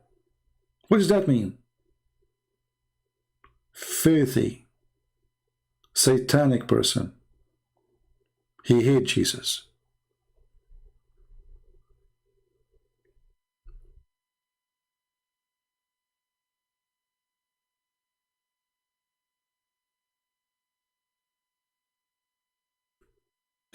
Al-Hayat, Indonesia, I don't know what you are talking about. And please don't repeat for me the same request. I just said no. Don't force me to block you too. I just said I don't like to be in other channel. It doesn't matter if it's Indonesian or not. Did I say that many times? I don't like people to do interview to me. I find it silly. I don't find myself doing such a silly thing. Same time, if people, they want to have me teaching them there, here we go. You can translate. Take my videos, translate to the Indonesian. I said no, don't repeat yourself, otherwise you're acting like a Muhammadan.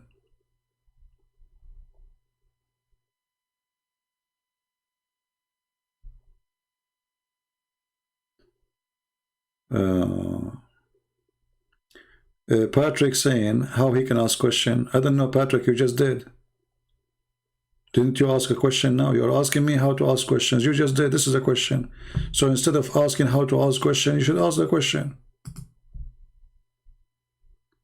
It's like sending a letter to the government saying how I can send you a letter. And then the government, they send you a letter back saying send us a letter. And then after you send them a back letter saying thank you for us telling me that I should send a letter, now already you wasted 2 letters.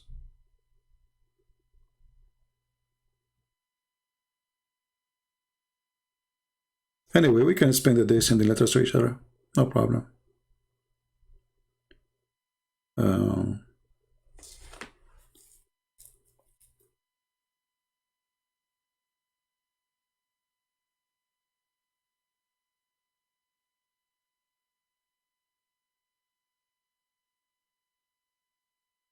All right, I think we have enough for today. I think I'm going to hide this video until we cut it off. Take those. Are we here already for 8 hours and 16 minutes? Is that correct? No. I don't know. It says there in the corner of my side. It says 8 hours and 16 minutes. Because as I know, YouTube allow you only to have 8 hours. Maybe now they allow more. I'm not sure.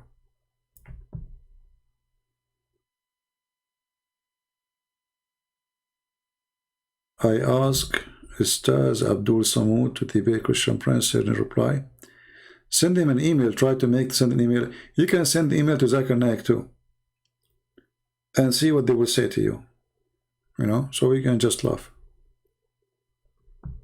Don't hide it. Okay, who in the world can watch 8 hours video?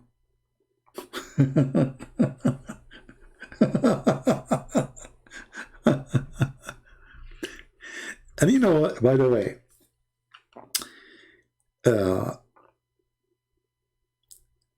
have you ever tried to sit for 8 hours without moving?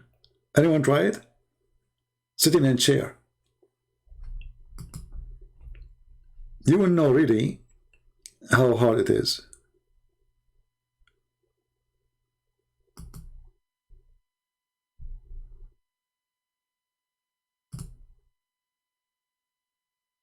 You sit for 8 hours, you don't even go to the bathroom. Try it.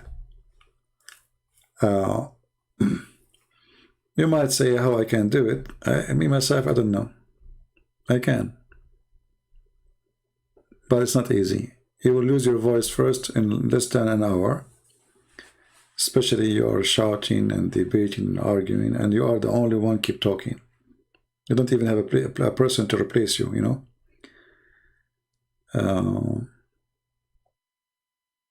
No, it's not a record. You know, I used to stay for... once I stayed online, I opened Friday night, I closed Sunday. Honest to God. I opened Friday at night, I closed Sunday. Sunday in the morning. But this was not in YouTube. It was in Paltalk.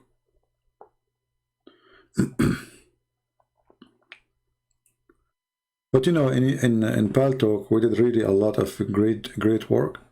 When I came in Paltalk this many years ago, there was almost every day the Muslim bringing somebody taking Shahada in their chat rooms. And that made me so upset. And later I found that some of them, they are fake, but some of them is true. They are converting.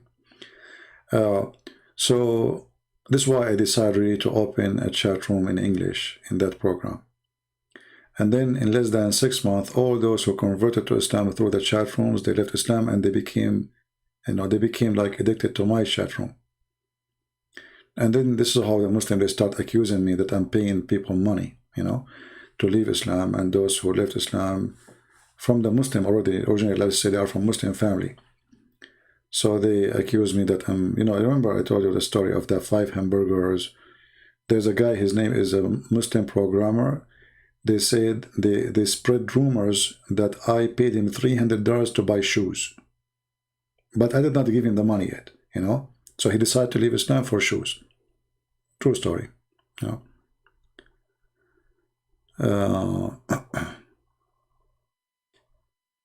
Yeah. So we did a lot of work, really. We were very successful. And the problem was at that time, nobody wanted to listen. You know, the Muslims, they gather themselves there. They have a big chat room. So when I started, nobody wanted to come and listen. And then what happened? 9/11 happened. And suddenly, from nobody want to listen to I don't have even a space in my chat room. It was 9/11 who changed everything. Otherwise, before that, nobody want to listen. You know, Mr. Potato, GP, you are really mentally ill. Literally, you are mentally ill. I'm telling you, I feel sorry for your wife if you are married. You have a mental problem. Even though I think you are a girl, by the way. But you have a mental issue.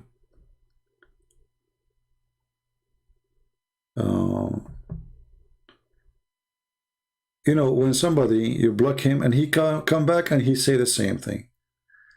What medicine you want? What is the case of this person? Is that Muhammad? He is hearing the voice of the bell. We said to him, call me and talk to me. He did not do that. He come back and he posed the same thing. Mental. Garbage in, garbage out.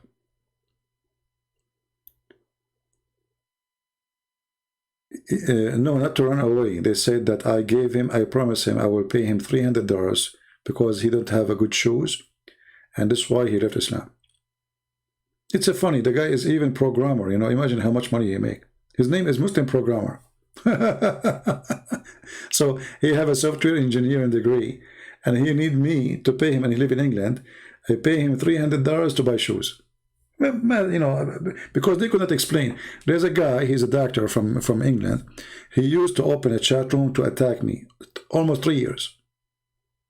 Every day, this guy, he had nothing to say except his title that they are exposing Christian Prince. 3 years after, once he come to my room, and he was saying everything Christian Prince is saying is true. We thought this is a fake name. I did not give it attention. Because the same name as this guy. But he don't usually come to my room. But then they said to me that they check at his name, they click at his profile, this is him. So we said to him, come to the microphone and tell us, what are you talking about? Are you being a comedian now? He took the mic, he says, I decide to leave Islam, I'm not a Muslim no more. And everything he says is true. And you will see that this guy who was a hero a day before, he became the scumbag for the Muslims. They accuse him that he was false for 3 years, lying to them. He never been a Muslim. He is actually, he is a Shia. They accuse him Shia. The guy is a Sunni. You know, the guy is a Sunni. His father is a Sunni. All his family. So, I mean, they start making all kind of stories about him.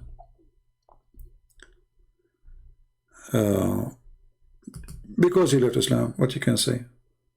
You know, but a day before he was a hero. Yeah. And actually, I did not talk to him. I mean, this guy, I did not really talk to him. But he, you know, he hear what I say. And he studied it, he checked it out. It turned to be true. He left Islam.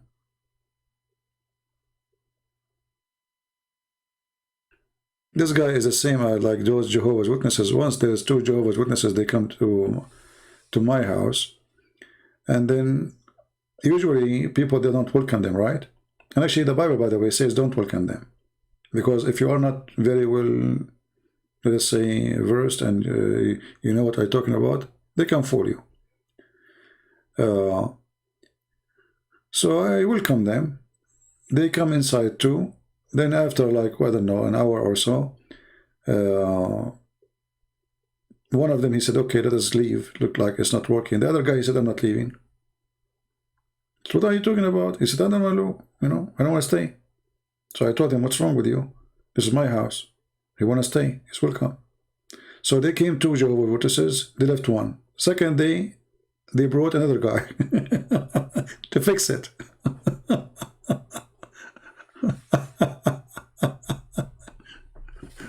I mean, the story is funny. Yeah, so like, it's this the same as this guy, Ultimate Fort, and those people, you know. So they lost. They could not answer anything. They brought somebody supposed he's smarter. It turned to be the same thing. And then Jehovah's Witnesses, They never come back to my door again. Never, never. And like, no, nobody. It looked like they give a warning. Don't go to this door. Never. And I put a paper in my door says Jehovah's Witnesses are welcome. Everybody's saying there's no trespassing, no etc. Except in my door it says Jehovah's Witnesses are welcome. Bring your Bible with you. But then nobody comes, so I took it off. I waited like usually they come always, but not anymore. So I stayed there for like a week, 2 weeks, and then it got wet by the rain. So it fell apart by itself. Yeah.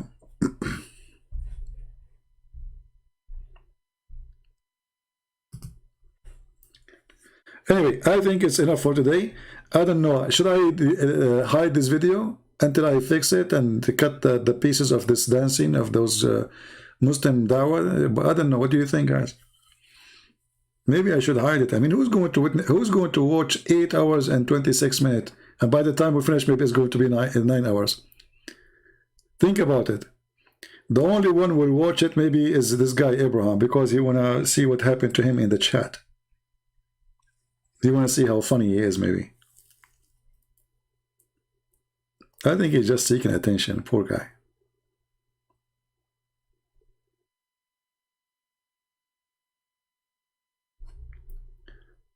If Jehovah's Witnesses ring your door, tell them that I will, yes, open.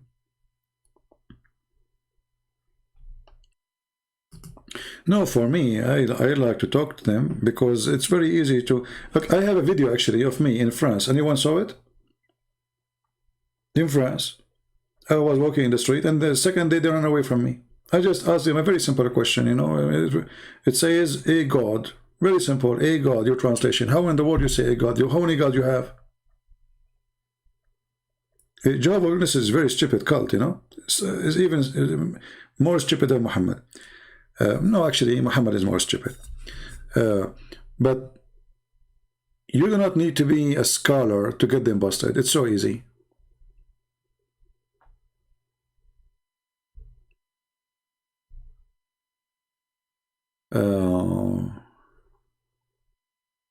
No, we don't believe that human history is a predetermined, because this is false. This is against the Bible. Jesus said, when the Jews, they crucified Jesus, what Jesus said in the cross, guys? Anyone can tell me? What Jesus says to the Father? He said, forgive them, Father, they do not know what they are doing. So if there is a predestiny, then why he's asking for forgiveness for them? It was a predestiny, right? So don't go with the philosophy and stupid things, because if there's a predestiny, the way you are saying, this means there's no point of sending Jesus or coming of Jesus and forgiveness of Jesus, because everything is a predestiny.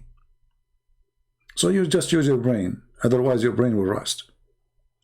Jesus said, not everyone says to me, Lord, Lord, will enter the kingdom of my Father, but the one who do his will. So there's people that will say, Lord, Lord, but there's people who will do the will, and there's people who will not, which means they have a freedom of choice. So predestiny does not exist. The only predestiny I can speak of, is God, he says to Adam, go down and you will die. That's it. That is a destiny we can change. But that's not about our work now. That is an action he take, not us. So destiny in Christianity is absolutely not exist. God knows the future, yes, but it's my future which I make. Right? So don't be, don't make things up, and don't let people fool you. Actually, anyone who believes in the predestiny, that the same as Muslims, that's mean this God is stupid, because he decides for me to do sin, he decides for me to kill, he decides for me to rape, and then he will punish me for doing those things who he decides for me. That is the most stupid God ever. This predestiny is against justice. Do you agree? This is against justice, which means it's against the nature of God. So God, he did not make Adam commit sin. Adam, he commits sin. God, he says to him, don't do this. Adam, he did this. So how you say predestiny? So don't confuse yourself. Anyway, I want to say thank you guys for being here. I better go, otherwise we will stay here for 9 hours, already 8 hours and 30 minutes. I will try to keep it, let us see. But the one who will download, I don't know how you can download this file, is going to take forever. And you have to cut it pieces. A lot of pieces. Christianity is suffering. My God is suffering. No, my friend. Christianity is always doing great. And our God is not suffering. The one who suffers is people like you. You see, when Jesus was on the cross, when he said, Father, forgive them, they don't know what they are doing, that is saying that the suffer of Jesus was not really truly exist. It was the joy of forgiveness. That is my Lord. Christianity never suffer. Because even Christianity, when they were under discrimination and the king of the Roman, it was a flourishing. Actually, the best time of Christianity is the time of discrimination, not the opposite. Because then you will find true Christians. The more discrimination they put upon us, the more truthful and the more strong we will be. So Christianity never suffer. Christianity always successful. With the 12 disciples, Jesus, he changed the world. Not the 12 armies. And those 12, they die. Their death is a success. So a foolish person, he says the suffering. A smart person, he says the joy and the succeed and the success. I'm here for 9 hours. It's a suffering. It's not. God knows how many people will leave this cult. For me, it's a joy. For you, it's a suffering, maybe. So, what is a suffering for you? Because you have the devil in your heart, is a joy for me. When a person, he work hard to feed his children, he's suffering or he's enjoying. Trust me, he's enjoying. When he see his kids warm and happy and eating, and they are closed, which one is better? To stay home and not to suffer to go to work and see his children hungry, or to go to work and come back and his children around him happy and they are eating and they are warm? So suffering for a person is a joy for other person, especially if love is involved. And the Bible says love never fail. Love never ever fail. So you are silly, acting like a monkey, but we don't have a coconut for you to shoot at you with it. This is what you want. There are some people, they enjoy to be monkeys because they are seeking attention. And you got our attention, thank you very much. You just got you busted. And you just increase my podcast for another few minutes more. Right? Remember one thing. When people, they say to you Christianity is suffering, that's mean we are really not. Because if a Christianity is suffering, why you are here even to talk about it if it's not important no more, you know? I mean, you are suffering, man. Like a Muslim today, he sent me, says, Christianity is finished, man. If a Christianity is finished, how come you can't pray to your God 5 times a day without talking about us? You can't even live without us. We are finished, and you keep talking about us 24 hours, 7 days a week. We are finished, man. Stop talking about us. Stupidity. And he might say to you, so why are you talking about us? I'm not talking about you. I'm saving you. When I say the Chinese says he left as a donkey, never come back as a horse, I'm talking about you. I'm trying to make you a horse. But not every donkey can turn into a horse. These donkeys will never try to change. When this your prophet, he went to the 7 heavens, he came back, and after a surgery, plastic surgery in his chest, and they installed a dish of faith and dish of wisdom. And imagine, Muhammad is so stupid after the surgery. So how stupid he was before the surgery? And by the way, not to forget to mention, have you ever heard that there is somebody, his God, decide that he need some adjustment. So he installed a dish of faith and dish of wisdom in his chest. I mean, how stupid this God is. He noticed that this guy, he don't fit. He does, too many screws are missing. The story alone is enough to prove that Islam is a stupid made by a stupid person. All right? Have fun. So anyway, guys, thank you very much for being here. May the Lord bless you. And until we see you soon again, I'm not going to end with the music or introduction. That's it. 9 hours is enough. Christ is Lord. Islam is false. And see you soon again. Take care. Bye-bye.